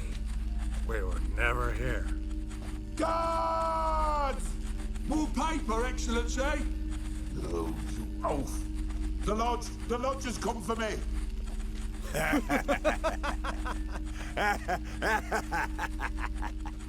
The next morning, Vesemir returns with Uma still very cursed, and Yennefer then gives her way a shot. It's messy, lengthy, and brutal, but it works.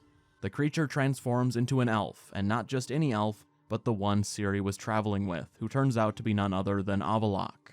Now, Avallac'h is a fairly important book character, who is something of an antagonist pre-Witcher 3. It's more complicated than just saying he's an antagonist, but ultimately it isn't all that relevant in the games. For now, the elf is very weak and has just enough energy to tell you where he sent Ciri in the boat Skjall saw her loaded into. It's a place called the Isle of Mists, and he tells Geralt how to get there. In Skellige. Follow it into the mists. Hurry. Hurry. He says the Wild Hunt haven't found the Isle quite yet, but it's only a matter of time no matter what she does. And should she leave the Isle, she'll be found immediately. That means Geralt needs to get there as quickly as he can, but it also means that once he finds Ciri and brings her to Kaer Morhen, the hunt won't be far behind. They'll be forced to fight, which means some help would be nice. Pretty Boy could try to round up a few others who know how to swing a sword. Or wield magic. Geralt is then off to recruit help and rescue Ciri. There's no time for anything else. As for the favors he can call in, well, Zoltan always helps so long as you ask. Roche agrees as he owes you big time for saving Vess, and Keira is an interesting one in this situation. She's a member of the Lodge, and by far the most powerful person you can recruit to help against the hunt. We haven't seen Keira since her main quest though, and she still has business in Velen. Witcher 3 accounts for this though, as you can request her help before you've done anything for her. Want you to help me repel them. Ah, this is awkward. I mean, I'd gladly help, but I have a few more things to tend to in this charming dunghole. Perhaps, if you were to help me first... So the question then becomes, would Geralt hear out what Keira needs and potentially take care of it in exchange for her help at Kaer Morhen? If this were anyone else you could recruit, the answer would be a hard no. But Keira, in my opinion, is different. She may not be quite as powerful as Yennefer, but this is another sorceress, and not the variety Triss had to save in Novigrad who are only capable of healing bunions. No, this is another member of the Lodge, and it won't do anyone any good if you drag Ciri back to Kaer Morhen completely unprepared. Taking the time to hear Keira out is reasonable, and it turns out that what she wants is fairly straightforward. Nearby, there's a place called Fyke Isle that's said to be cursed. The tower that can be found there is rumored to be the source of said curse. It was the former residence of one Lord Viserad, who used to rule this part of Velen from his home at Crow's Perch before he fled to the tower. That's what opened Crow's Perch up for the Baron's takeover when Nilfgaard invaded. The only other thing Keira knows is that there are rumors a massacre took place on the isle when a group of desperately hungry peasants sailed there in search of food. The supposed reason she wants to lift the curse is kind of irrelevant to this video because it ends up being a lie, and her motivations really don't matter to Geralt anyway. Helping her is purely transactional. Take care of what she wants, and she'll go to Kaer Morhen to fight the hunt. Alright, I'll help. Naturally, you'll need to sail to Fyke Isle. Keira then hands over the lamp Geralt helped her find earlier, which gives him the ability to communicate with any souls still on the island, and hopefully piece together what actually happened there. Once you've arrived, you're meant to figure out what took place before you ever speak to the source of the curse. There are two very important things you're meant to notice. First, the peasants who sailed to Fyke Isle didn't do so just to ask for food. They also had every bad intention you can imagine, which using the lamp proves beyond a shadow of a doubt. Quiet, fool. Babylon and the noble himself will hear you. Nah, he sat his arse on silk pillows, likely be gobbling meat. With no notion we he's coming to tear him to shreds. Also, the tower is littered with the bodies of those killed when the Isle was raided, and those bodies are nothing but bones by this point. However, there are some fresh corpses both inside the tower and scattered outside. Keira did mention that according to rumors, none who sailed to the Isle even long after the raid had returned, and while the bodies outside could be chalked up to the rot fiends or ghouls you can find in the area, something else is definitely going on inside the tower. When you eventually make it near the top, you finally meet the entity behind the curse, the spirit of some woman, and this spirit is different from those you can view with the lamp, as this one can see and speak to you. She says that in life her name was Annabelle, the daughter of Lord Viserad, and when they fled from Crow's Perch to the tower, it was to move in with a mage. Mage who lived here. Who was he? Alexander? I hardly knew him. He spent most of his time locked away in this tower. She then starts ranting about how everyone she ever loved abandoned her, including some mystery man who promised her everlasting commitment. And all of that, plus her death, has Annabelle feeling bummed out. She also claims that when the peasants arrived, it wasn't out of need, but because they were very greedy and thought her family was rich. They slaughtered everyone on the lower floors, and as they drew near the top, the mage gave Annabelle a potion. When the peasants made it to the locked door on Annabelle's floor, she heard the voice of a man named Graham among them. This Graham was the man she loved, so she decided to open the door, a mistake that would prove fatal. They gripped my arms, tore at my dress. I managed to free myself and drink the potion, and then nothing. The potion didn't kill Annabelle, though. It just put her to sleep. So why is she dead? Well, the tower was infested with rats that the mage Alexander had been experimenting on. And when Annabelle eventually awoke, she was unable to move. I was alone, it was dark. Only there were rats everywhere. And I couldn't move. Sleeping potion. Effects hadn't worn off yet. You were paralyzed. They tore me apart, and I could not even scream. Her story is horrific, but she's not quite Annabelle anymore, and there's something off about this ghost. If you ask her about the freshest body in the tower, she gets very flustered. I don't know. I've noticed naught. Why do you ask? Why must you press me so? You're to be my savior, not my tormentor. Depending on your dialogue choices, you can also catch her in a lie. At one point, she mentions being unable to leave the tower, but can slip up later. Each night I walk to the island shore to gaze upon the village. Said before you can't leave the tower. Did I? You must have misheard. I don't think so. Now, the spirit claims it knows how to lift the curse. Just bring her bones to her beloved, Graham, who is a fisherman in a nearby village, and she says she'll take care of the rest. You're then put in full control of Geralt. Does he go along with her request or tell Annabelle he doesn't trust her? Well, I say neither, and that he just walks away at this point to gather more information. Going along with her plan is just Geralt being very bad at his job. And what benefit is there to saying out loud that you don't trust her?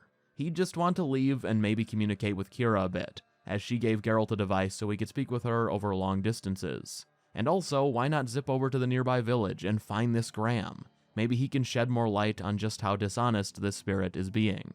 Annabelle isn't happy with the decision to walk away, but she does seem to allow it. Very well, but come back soon.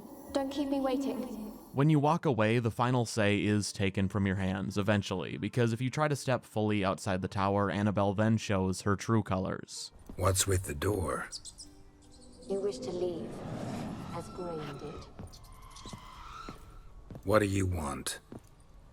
No more lies, no more deceit. You will stay here for all time. You will never. You're forced to fight her here, and it turns out she's a Pesta, also known as a Plague Maiden, which is an evil spirit that spreads disease. You can't kill her completely yet, only drive her off temporarily like Morkvarg, and now you need to find this Graham. He turns out to be a fairly nice guy who has fallen into a deep depression following Annabelle's death.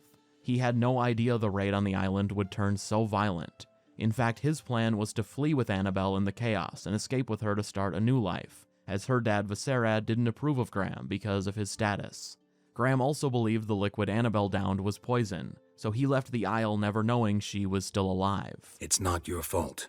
No guilt in not knowing, and you couldn't know it wasn't poison she drank. Gods, what have I done? If I had stayed behind to bury her, I'd have noticed she was alive.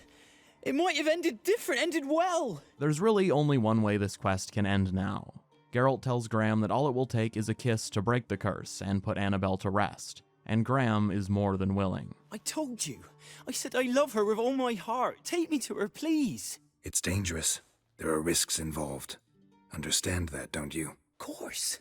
I'm no coward. I'll not run this time. Once back in the tower, Graham and Annabelle reunite. He tells her that he'd never have left had he known she was still alive, and then without delay, Graham goes in for the kiss and dies in the process. It's the closest thing to a happy ending this quest can offer. The curse is lifted, and Graham and Annabelle are reunited. Geralt's job for Keira is done, sort of, but she has another small request for him. I put in an order for a few substances from Novigrad. The trader was due to be here yesterday, but has yet to arrive. Could you see what happened? The package is rather important to me. Now, to be transparent, this very short section of the Keira quest line doesn't do a good job at all of accounting for the Ciri situation. It's very awkward, things that should be said aren't, and it's weird because the end of this quest line does account for Ciri's situation again, just like the beginning did. Considering the circumstances, let's just say that Geralt engages with Keira as little as possible to end up where her story in Velen always comes to a close. You're back on Fyke Isle with Keira this time, and Geralt realizes, or more accurately confirms, that she had a motive for lifting the curse she hadn't shared before. The Mage of the Tower had been researching the Catriona Plague, and Keira wanted a safe path to take the notes for herself. She intends to use them to create a cure, and to trade that cure in person for Radovid's forgiveness, with the idea being that she'd be able to live freely in the north because of that. It's truly an idiotic plan, beyond stupid in a way that lowers my opinion of Keira. I get that she's desperate, but her plan is guaranteed death, and the fact that she thinks it could lead to anything else makes me think that Keira is probably the dumbest member of the Lodge, or to put it a little gentler, the most naive. Anyway, in this situation where Geralt is on his way to retrieve Ciri and is actively seeking help, there's only one sensible outcome here. Go to Kaer Morhen. You believe I'd be safe there? No, the opposite. When I get there with Ciri, I expect we'll have to battle the Wild Hunt. Unbelievable. Have you even been listening to me? Giving you an opportunity Radovid won't give you. Go to Kaer Morhen. Show everyone what you're made of. Yennefer was right. You do have some notion of what women want, how they think. It's time to focus up and sail to Skellige now. The only favors that can be called in are from the Ancrates and Ermion. Now this is a weird game moment, but since the new king/queen deliberations were skipped, they're still going on at this point, and that's where everyone is. When you arrive, it turns out that Cerys had been chosen and is being crowned. She's understandably unable to leave because she's the brand new queen, but she sends along her best warrior, Hjalmar, who's more than happy to oblige. Ermion also agrees to leave at once, and Croc gives Geralt an old family blade. Then it's off to the Isle of Mist, following the lead of a little firefly that Avallac'h released to show you the way. Now, I have to mention this somewhere, and here is as good of a place as any. In making the decisions he did, Geralt completely avoided many situations that have choices in them, but are now gone forever once you leave to get Ciri. For example, because he wouldn't pause his search to help Dandelion do renovations, that means that storyline stops there, and Dandelion's girlfriend Priscilla never ends up getting attacked, which is what leads to the Novigrad killer quest line Carnal Sins. Also, if Geralt was focusing on finding Ciri, as he would be, he would never run into Lambert outside of Novigrad, or Letho in a random house in an area of Velen you never go to. Both of those side quests you find while doing random, completely unrelated tasks that Geralt just wouldn't get involved with until after the search was over, at which point neither Lambert nor Letho are there anymore. There are other examples too, and I'm just not sure where I'll get the chance to cover the non-main quest, non-Witcher contract choices, like what to do with Yad Karadin. Maybe I'll upload those as small bonus standalone episodes hosted on the Patreon or something. I'm getting ahead of myself though, I just wanted to mention those other choices so people didn't think I just forgot. I didn't, but I also don't know where I'd fit them in because they aren't really Witcher contracts either. You know, if I do a video like this covering contracts, something like Carnal Sins doesn't fit in there. Anyway, let's get back to the story. Once Geralt arrives to the Isle of Mists, it doesn't take long before he finally reunites with Ciri, which is maybe the game's best overall moment. Unfortunately, there's only time for a quick 10-minute chat before the Wild Hunt also arrive, rudely interrupting and forcing a change of plans. Ciri, take us home.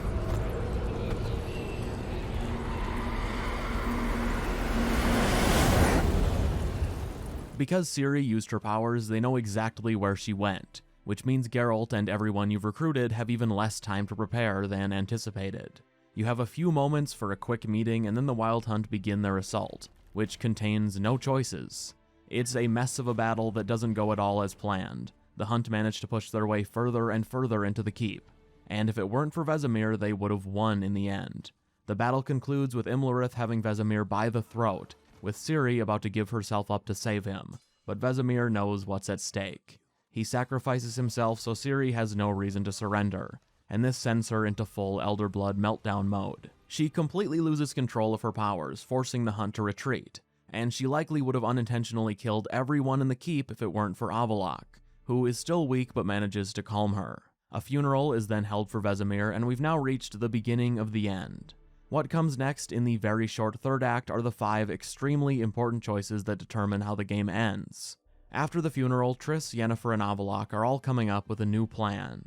Ciri is also there, but no one is even thinking to ask what her opinion is.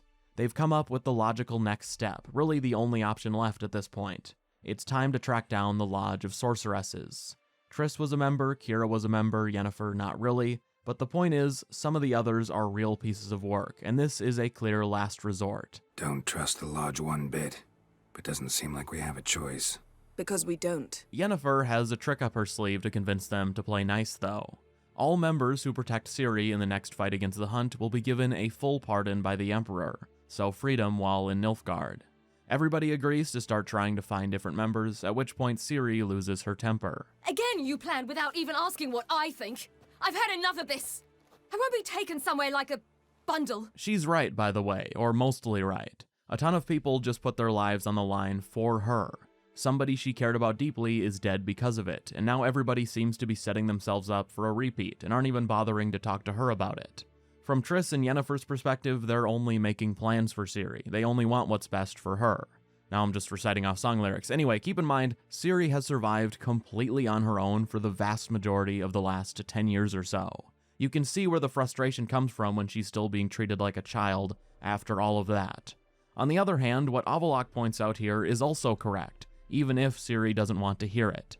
In her current state, she is a danger to everyone. She clearly doesn't have much of a grip on her powers, and while they avoided disaster this time around because of his intervention, they might not be so lucky in the future. What this means is the gang needs to split up, as everyone has a task. Triss and Yennefer are off to begin their search for other lodge members, while Avallac'h is staying behind to train Ciri. Geralt is also hanging back for moral support. Now, this training is apparently very demanding, and days later, after one especially tough session, Ciri storms out of the keep. How many times must I try? As many as it takes. But I'm not getting anywhere. When Avallac'h leaves, Geralt tries to comfort Ciri, but misses the mark a bit, not understanding what's actually going on. As Ciri tells him, Avallac'h had grown a little frustrated with her lack of progress, and said none would be made until she put Vesemir's death from her mind, which understandably she hasn't been able to do. It's here where you're put in control of Geralt again, and this is the first of about a half-dozen Ciri-related decisions that influence your main ending. It begins here, and that's what will make up most of what's left to cover. Now, spoiler alert for this video, but I firmly believe Geralt would screw some of these choices up, but not this one. With some of the Ciri options, what Geralt ends up doing doesn't necessarily match what you're presented with, or at least you're not getting the full picture when making the dialogue choice. One of the best examples is right here. Choosing "you don't have to be good at everything" doesn't lead to Geralt gently saying that as you stand outside. Instead, what it means is Geralt suggesting they just get drunk, and then hours later telling Ciri that she doesn't even need to be frustrated about her training. She's just being silly and thinking she always has to excel. Needless to say, this is stupid and unhelpful advice. She may not need to be good at everything, but she does need to learn to control her powers, which is why she's so frustrated with herself. Coming out of that meeting with Avallac'h, the tension needs to be broken. Raising her elder blood alcohol content isn't going to help anything. Now's not the time to shotgun Redanian lager in Kaer Morhen, as awesome as that may sound under other circumstances. No, Ciri needs a little cheering up and a bit of encouragement, and Geralt, I think, is sharp enough to realize that. Fortunately, he knows of an ancient method the Skellige druids have used for centuries, and it works like a charm. You were right. That really works. Thanks. Glad to be of service. So what now? I'll go see where our dearest sage is. Just after this, in the very next cutscene, you're presented with another of the final Witcher 3 decisions. It's the following morning, and Ciri wakes Geralt up wanting to ditch Avallac'h and head back to Velen, to a place called Bald Mountain. She'd heard of the place from Avallac'h, and there's to be a celebration there, with the guest of honor being none other than Imlerith. It's the perfect opportunity to weaken the hunt while one of their generals is isolated, and it's also a chance to avenge Vesemir. The decision Geralt has to make is whether he tells Ciri that the Emperor of Nilfgaard, Emhyr, wants to meet with her. Reminder, Emhyr is Ciri's biological father, though he barely knows his daughter. He spends the entirety of the books, well, actually, we'll get to that. This choice comes in stages for Geralt though, but to start, he would definitely be forthcoming and honest here. He would tell Ciri the Emperor wanted her found and wished for her to be brought to his palace. Geralt even tells Emhyr earlier in the story that he'll only bring Ciri there if she wants to go.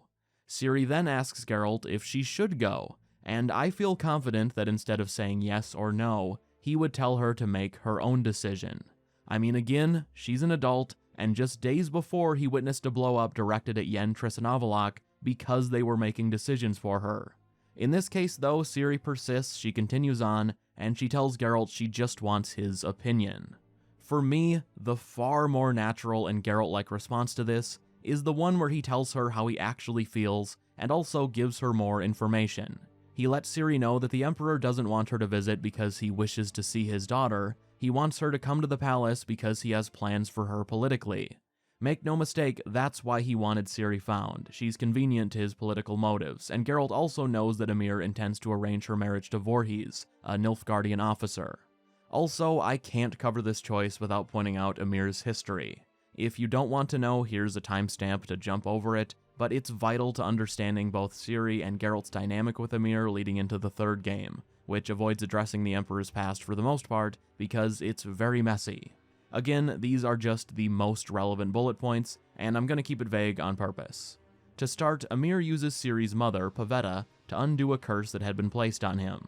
He fakes being in love with her when he's in his 30s, and she's, not, let's say, and soon they marry and have Ciri. Not long after that, for his own selfish reasons, he brews up a plan to fake his family's death on a sinking ship, but Pavetta grows wise to it and smuggles baby Ciri away. Emhyr learns of this too late to change anything, they get into a struggle on the ship, and Pavetta ends up dying in the process. She goes overboard and drowns. Whether he killed her in a blind rage or it was an accident as a result of their fight is up for debate, but either way, her death is on his hands, and he also purposely had the entire crew of that ship murdered. For the record, Geralt absolutely thinks Emhyr killed Ciri's mother on purpose, and even accuses him of it to his face. Emhyr denies the accusation, of course, to which Geralt simply replies, "You're lying." As for Ciri, well, once she reaches her early teen years, Emhyr starts attempting to hunt her down, not having seen her since she was a baby. The reason he has his men out to capture Ciri isn't because he misses his daughter and wants to reconnect, but instead because he wants to marry and have a child with her. He wants her elder blood and the power the child of Ciri is prophesied to have. At a certain point, in fact the last time pre-Witcher 3 Geralt ever sees Emhyr, when he's about to successfully capture Ciri, this is what Geralt says to him. "I'll escape from any prison. I will take Ciri from you. There is no price I wouldn't pay to take her from your grasp." Similarly, the last, and other than when she was a baby, only time Ciri meets the Emperor, she tells him, "I will kill you. When you fall asleep, I'll tear your throat out with my teeth." It's at this point in the books that Emhyr orders the death of both Geralt and Yennefer. Actually, that isn't even the first time he ordered for Geralt to be killed, but for Emhyr that's such a minor offense, we'll let the first attempt which failed go. Now ultimately, Emhyr does have a shred of humanity kick in mixed with a heavy dose of Destiny's influence. He ends up letting Ciri go and calls off the deaths of Yennefer and Geralt, and they part in a very, this will be the last time we ever need to see each other, and that is for the best, to put it politely, sort of way. There's more to Emhyr's backstory, including a young Ciri lookalike that he had kidnapped, and that really turns into a headache if you try to fit her into Witcher 3, but that's not super relevant to the choice I want to get back to. To get back to Kaer Morhen, Ciri demands an opinion from Geralt, and just to point out, I'm not saying what you should have done here, and I'm not commenting on which eventual outcome is better or worse, only what Geralt would do by my best interpretation. The truth is, I find the dialogue that stems from the you should go visit Emhyr option to be a very unlikely thing for Geralt to say when pressed for his honest opinion. He tells Ciri, oh, Emhyr just wants to talk, and then when she asks yet again whether she should go, he says, well, he is your father, like she owes him a visit because of that, which is an extremely weird thing to say considering their history, and it's only then that Ciri finally relents. She doesn't make her own decision, she gives in from Geralt convincing her, which is quite the heel turn from what happened before, when Geralt told Emhyr he'd only bring Ciri in if she actively wanted to go. The other option feels like a much more honest opinion from Geralt, which is what Ciri is asking for. When she hears from Geralt that Emhyr has plans for her, she's disgusted, and this is the only sequence where Ciri makes a very decisive choice for herself. Geralt, I'm fed up. I won't have others deciding for me behind my back. We ride for Velen. Geralt and Ciri then take off for Bald Mountain. There are no meaningful decisions to be made there, but it's a very productive trip. Not only is Imlerith present, but so are the Ladies of the Wood. Geralt makes short work of Imlerith, while Ciri kills 2 of the 3 crones. The youngest of them, Weavis, is injured but ends up escaping. Geralt and Ciri share a nice moment before the two of them ride for Novigrad, where they're to reconnect with Yennefer and Triss at Dandelion's Inn, which is still kind of a dump because Geralt didn't help with renovations. Now, when you arrive, everyone is waiting on you. Triss, Yennefer, and Avallac'h all have problems lined up for you to help solve, and Ciri will join in with a task of her own soon. It makes the most sense to catch up with Yennefer first, so why don't we? She's found one of the lodge members, Margarita, the former headmistress of Aretuza, which is an academy for sorceresses. She's locked up in Dayrod Prison, which is in Oxenfurt. This is unusual because you'd think Margarita would be the last to ever get caught, considering how powerful she is. But as is explained later, she more or less gave herself up trying to protect her students. Short story shorter, Geralt and Yen quickly come up with a plan to rescue her, which leads to plenty of bloodshed but is a success. Now, there is a choice within this quest line. Sort of. If you spared Sheila de Tanzerville in the second game, a decision I cover in the Witcher 2 version of this video, she'll be in the very same cell as Margarita, though you never hear how she ended up getting caught. Sheila is dying, apparently, and there's no point in trying to save her, because. Just because that's the end of the sentence, it's unfortunately one of those deaths. The real reason is that CDPR clearly just wanted a quick and very convenient way of getting rid of Sheila, so she didn't become another one of those awkward in-limbo characters that could be either alive or dead. Anyway, she needs a mercy kill, and you can make Geralt say he refuses to do it, in which case Yennefer will, or you can offer to do it yourself, which is clearly a relief to Yennefer. That's the Geralt choice, take the burden upon himself, though if Yennefer said she wanted to do it, he wouldn't insist. Funny. There was a time I'd have asked you not to do this.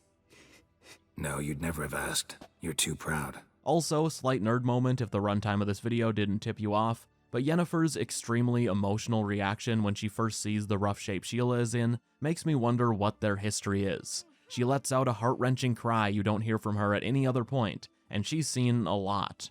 I mean, Sheila is barely in the books, and when she is, she's always on the wrong side, and this is Yennefer's only interaction with her in the games. Maybe it's just a visceral response to seeing a sorceress she knew that's been put through what Sheila has, and is almost unrecognizable because of it, or maybe the voice actors for Yennefer just went all out that day, and I'm reading too much into it. But to me, it seems like there's significant personal history there between those characters. Anyway, I suppose it doesn't matter because Geralt dips his sword in sorceress oil and charges up a full rend attack to put an end to Sheila de Tanzerville. Upon returning to Novigrad, Triss needs help next. She also knows where a lodge member is, Philippa Eilhart this time. Well, she doesn't have her exact location, but she has a solid lead. It turns out Geralt had already crossed paths with Philippa during his time searching for Ciri in Novigrad, but he didn't recognize her in the company of Zoltan. I say company, but Zoltan owned Philippa, and not in a he came up with a sick burn about her blindness sort of way. No, Zoltan bought an owl at an auction, and little did he know that his purchase was the famed sorceress Philippa Eilhart. Why was she auctioned off in animal form? Well, long story very, very short, she had traveled to Novigrad seeking help from an old lover, Arthur de Vlister, in restoring her eyesight. Their relationship hadn't ended happily all those years ago, Arthur was still angry about it, so instead of helping her, he tricked Philippa, which resulted in her being stuck in her owl form because of a dimeridium shackle he'd placed her in. This was meant to be a temporary punishment, but Arthur then became a victim of the Novigrad witch hunts. His estate was auctioned off, which is where Zoltan comes into the picture.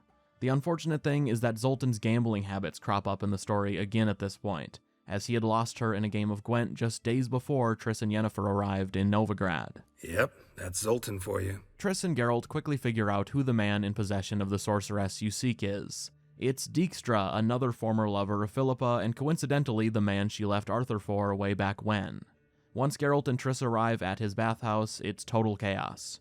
Philippa had been freed and is back in human form.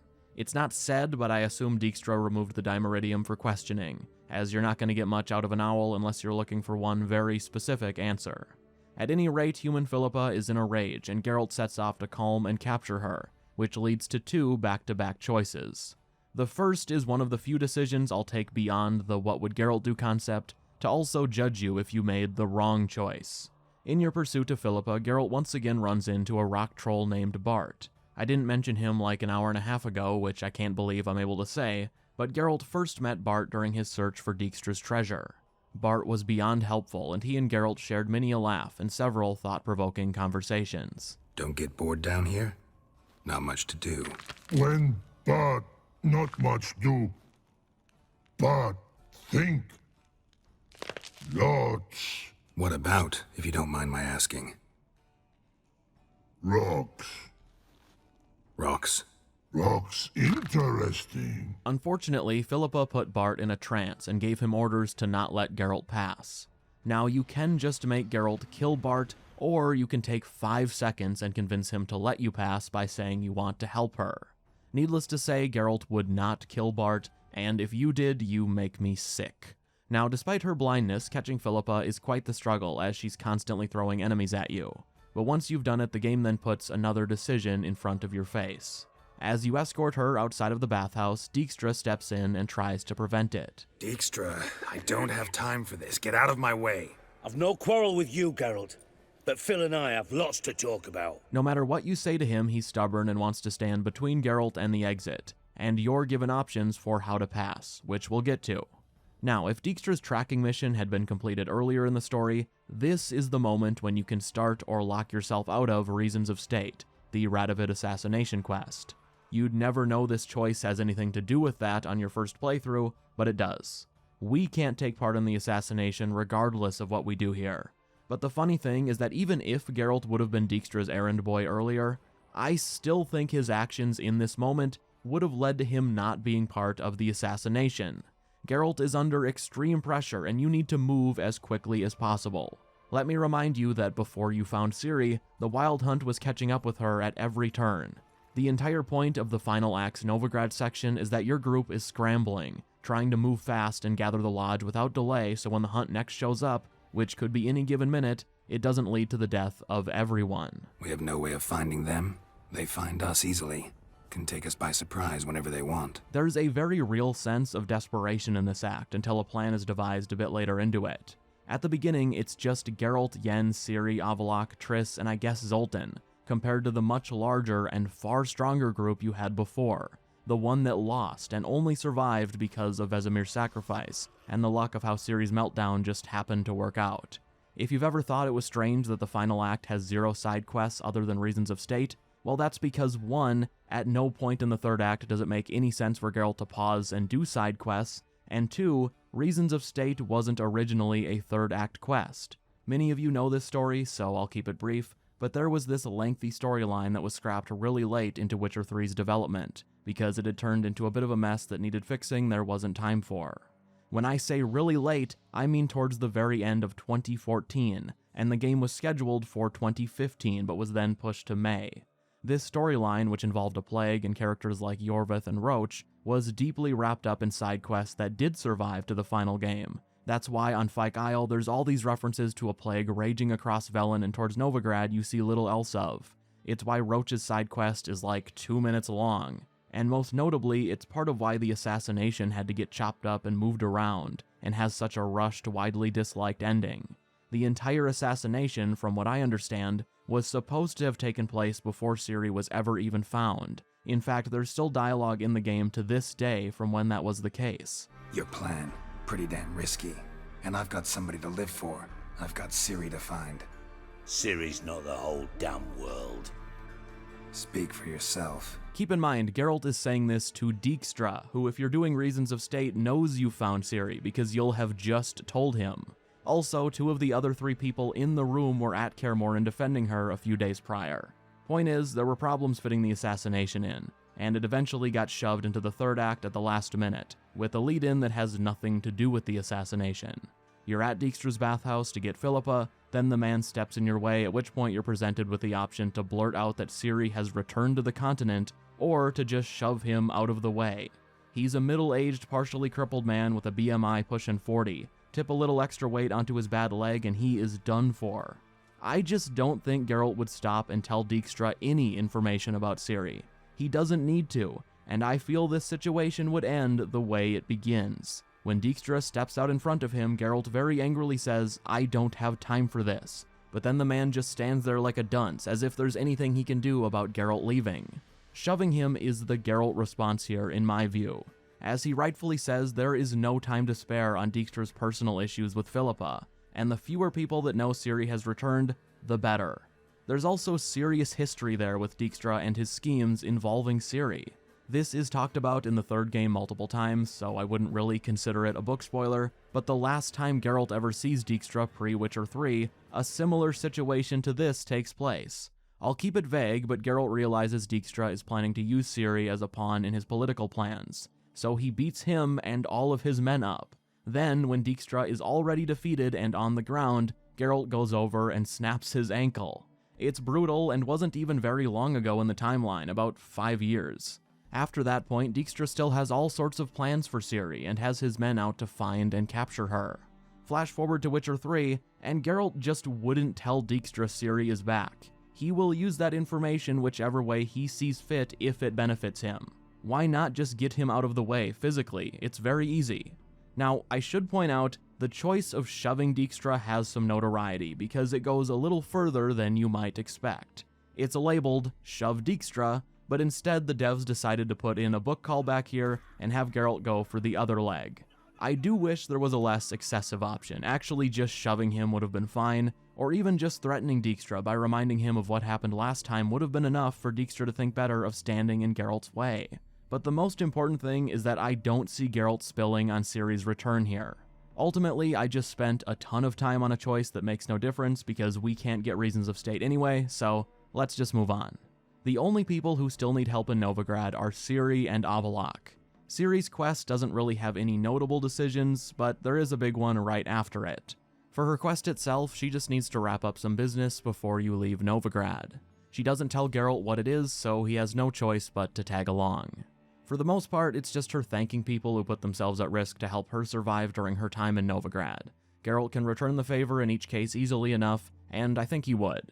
He's then supposed to meet with Yennefer and the other members of the lodge you've gathered, but just before entering their room, Geralt again runs into Ciri right outside their door. She's visibly upset and tells Geralt that both Philippa and Margarita want to meet with her as well.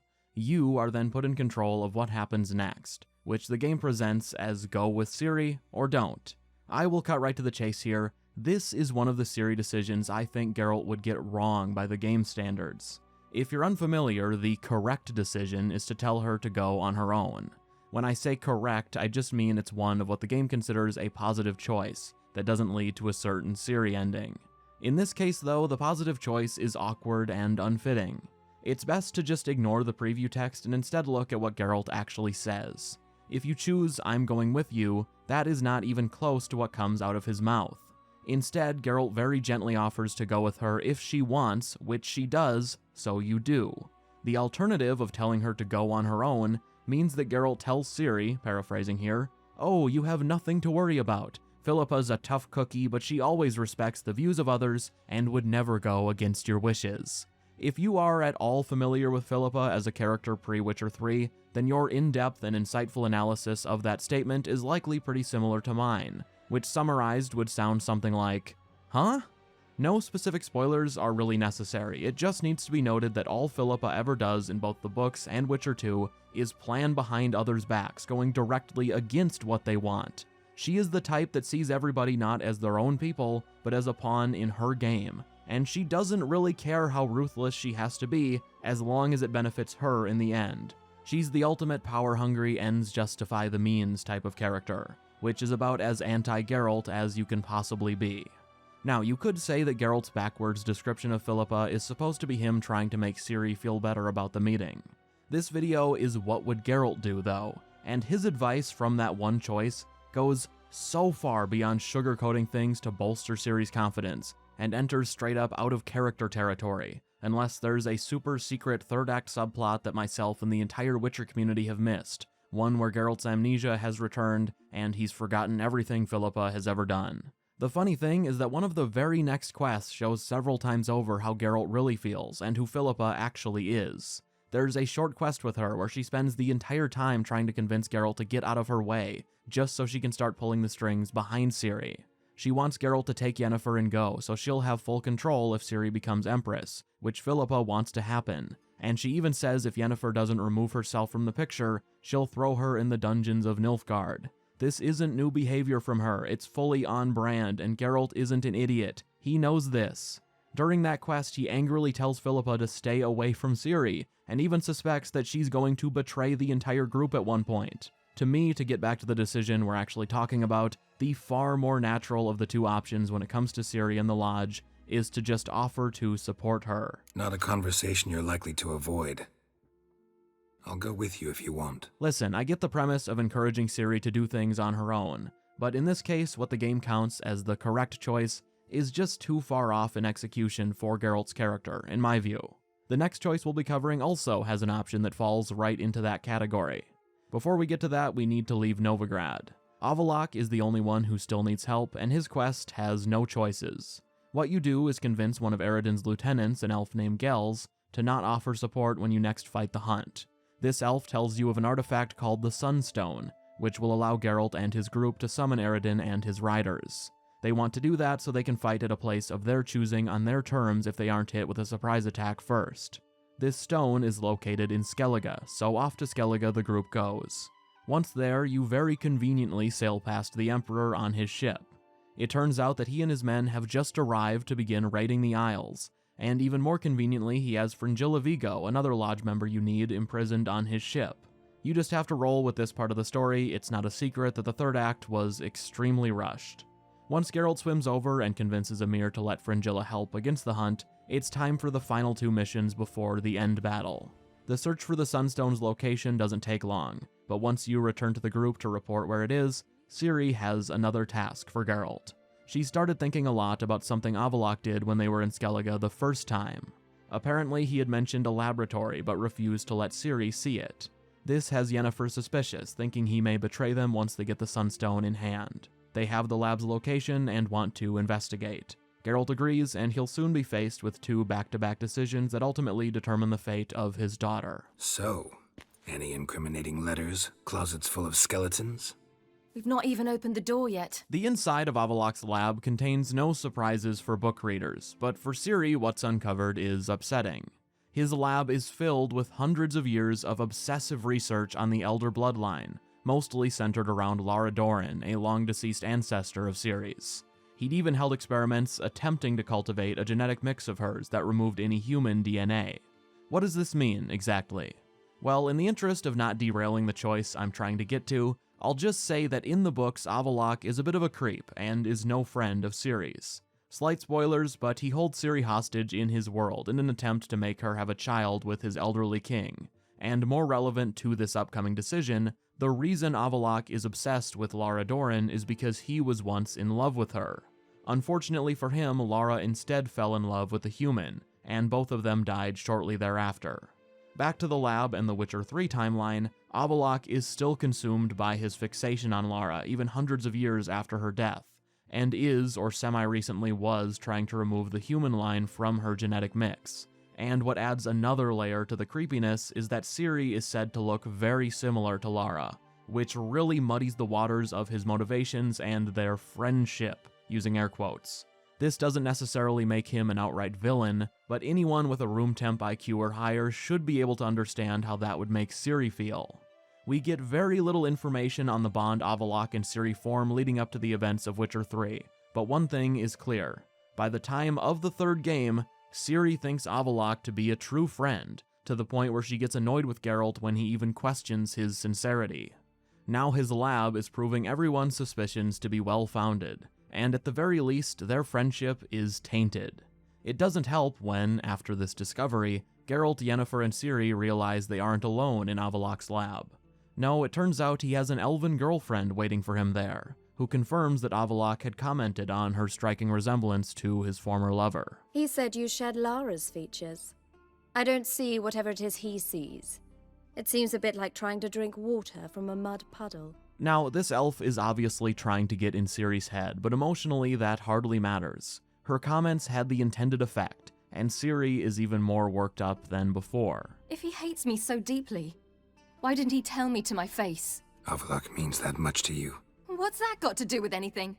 If they despise me so, they should leave me be. Once the elf exits and everyone prepares to leave, Ciri accuses Geralt and Yennefer of thinking she might have another Kaer Morhen incident, and then Ciri comments that she wouldn't mind having one, if it meant destroying this laboratory where Avallac'h had been carrying out his questionable experiments. Then you are put in control of Geralt, and again, what you as a player are presented with hardly matches what actually happens, at least in the case of one of the choices. Your options are calm down or go for it, meaning go ahead and destroy the lab. However, you might as well completely ignore the preview text and instead look at what actually happens. I say that because the calm down option wouldn't necessarily have to be a horrible thing, if it were handled in a certain tactful way where Geralt acknowledges Ciri's justified frustrations, but guides her away from some of her worst tendencies. That's not what happens though. Instead, choosing calm down means that Geralt tells Ciri the she-elf was right, and then he starts lecturing her about how she was born with a great gift, and through genetic inheritance has many talents. That is the opposite of what Ciri wants and needs to hear. She needs someone who cares about her for her, not her bloodline, and Geralt has always been that person. This option gets worse though, because then Geralt finds a necklace of Lara Dorren's and puts it on Ciri to further rub in that she's a descendant of Lara's, and that's what makes her special, not her own personal qualities. Honestly, this option just makes Geralt look like an absolute moron who can't read the room to save his life. And unless I missed a cutscene where Geralt hit his head extremely hard just before this, I'm talking every rock troll in the game sneaked into Avallac'h's lab and smacked him upside the skull, then this is another choice I'd go as far as to say Geralt would never, ever make. One thing I had noticed before, but really put a personal spotlight on in making this video, is how almost all of the Ciri choices go out of their way to not be upfront when it comes to what the bad option actually leads to. If Calm Down was instead labeled Lecture Ciri about how special her bloodline is, then no one would ever choose it, meaning no one would ever get the bad ending if the game was similarly upfront with every Ciri choice that the game considers wrong. That really stands out because the game rarely does that sort of thing with choices anywhere else. Usually they're pretty clear about what's going to happen immediately after the fact, at least. Anyway, by process of elimination, there's only two options. That leaves us with Geralt playfully helping Ciri vandalize a bit of Avallac'h's lab. I get where some people don't think it's justified or correct, but this is what would Geralt do. He has no love for Avallac'h, and this method is fully in character. From his perspective, screw Avallac'h. They knock over a few desks, and Ciri feels a lot better. She won't be feeling better for long though, because about 30 seconds later, Yennefer brings the mood down a bit. Ciri says that before they leave, she wants to stop by Hindarsfjall and see Skjall, the young man she befriended before Avallac'h sent her to the Isle of Miss. What Ciri doesn't know is that the last time Geralt and Yennefer saw Skjall, he was looking a bit pale, and Yennefer informed Ciri of this. Ciri, Skjall is dead. The Wild Hunt. Everyone? No one survived? Skjall died later. You're sure it was him? You'd met him? I was there. I saw his body. Will you visit his grave with me? I'd like to say goodbye. You are then confronted with yet another of the most important Ciri choices. Do I really need to comment on this one? Obviously, Geralt would go with her. If you didn't, I'm sorry. You either chose poorly or must have been doing a bad choices playthrough. Anyway, that brings us near the very end of Witcher 3, with just a couple of choices to go for this video. The Sunstone is retrieved with the help of Philippa, and then the Wild Hunt is summoned. You know how this part goes. Geralt kills Caranthier, Eredin kills Croc, Geralt kills Eredin. Bye-bye Wild Hunt, and my summary wasn't much shorter than how that actually goes in-game. Then Geralt fights his way to Ciri, who is with Avallac'h at the tower on the Isle of Undvik. Ciri has opened a rift between worlds with the help of Avallac'h, and she intends to enter this rift to stop the White Frost. Now, if you've ever felt dumb or like you were missing something about the White Frost, let me assure you that you aren't and you really weren't. It's just another final act suddenly this is a thing situation. In the books, and this isn't a spoiler of any significance, but in the books the White Frost is not some raging force that destroys planet after planet. It's literally just climate change, an ice age, axial tilt, whatever way you want to put it, it's just a natural phenomenon that will occur over a very long period of time. Ciri's only significance in relation to the White Frost pre-Witcher 3 is that her hypothetical children, not her, would potentially have the power to move people to other planets to avoid extinction from the coming cold. The books kind of deconstruct the whole prophecy and chosen one thing. It ultimately is not important, as Ciri herself would be dead long before any White Frost consequences, because she has a normal lifespan, unless a future game changes that, which wouldn't surprise me. Anyway, in Witcher 3, the White Frost suddenly becomes a world-devouring entity that Ciri can defeat, apparently. And you kinda just have to roll with it, it is what it is. It's very clearly a result of the final act being rushed, so here's a beam in the sky that needs to be brought to its knees. Ciri is at the tower and she's made up her mind. She's going in and Geralt can either wish her luck or waste his time trying to stop or guilt trip her. If there's one thing to understand about Ciri as a character by this point in the game, it's that you're not going to change her mind once it's made up. I feel strongly that Geralt is well aware of that, especially here, and while if it were his choice she wouldn't be leaving, it's not his to make, so he'd wish her luck. Good luck, Ciri. Perhaps I should have told you. I see now you might have understood. Know you better than you think. Don't keep me waiting. This effectively brings Witcher 3's base game main story to a close, and there's just one final choice to be made. Now, if you haven't been keeping track, Geralt's decisions led to some great outcomes, and also a very, very, very bad one. For the good, Geralt is happy Cerys is queen, Lambert is with Keira, and of course, as Geralt was a very good father, Ciri both survived her encounter with the White Frost and returned to the continent, choosing to become a Witcheress in his footsteps.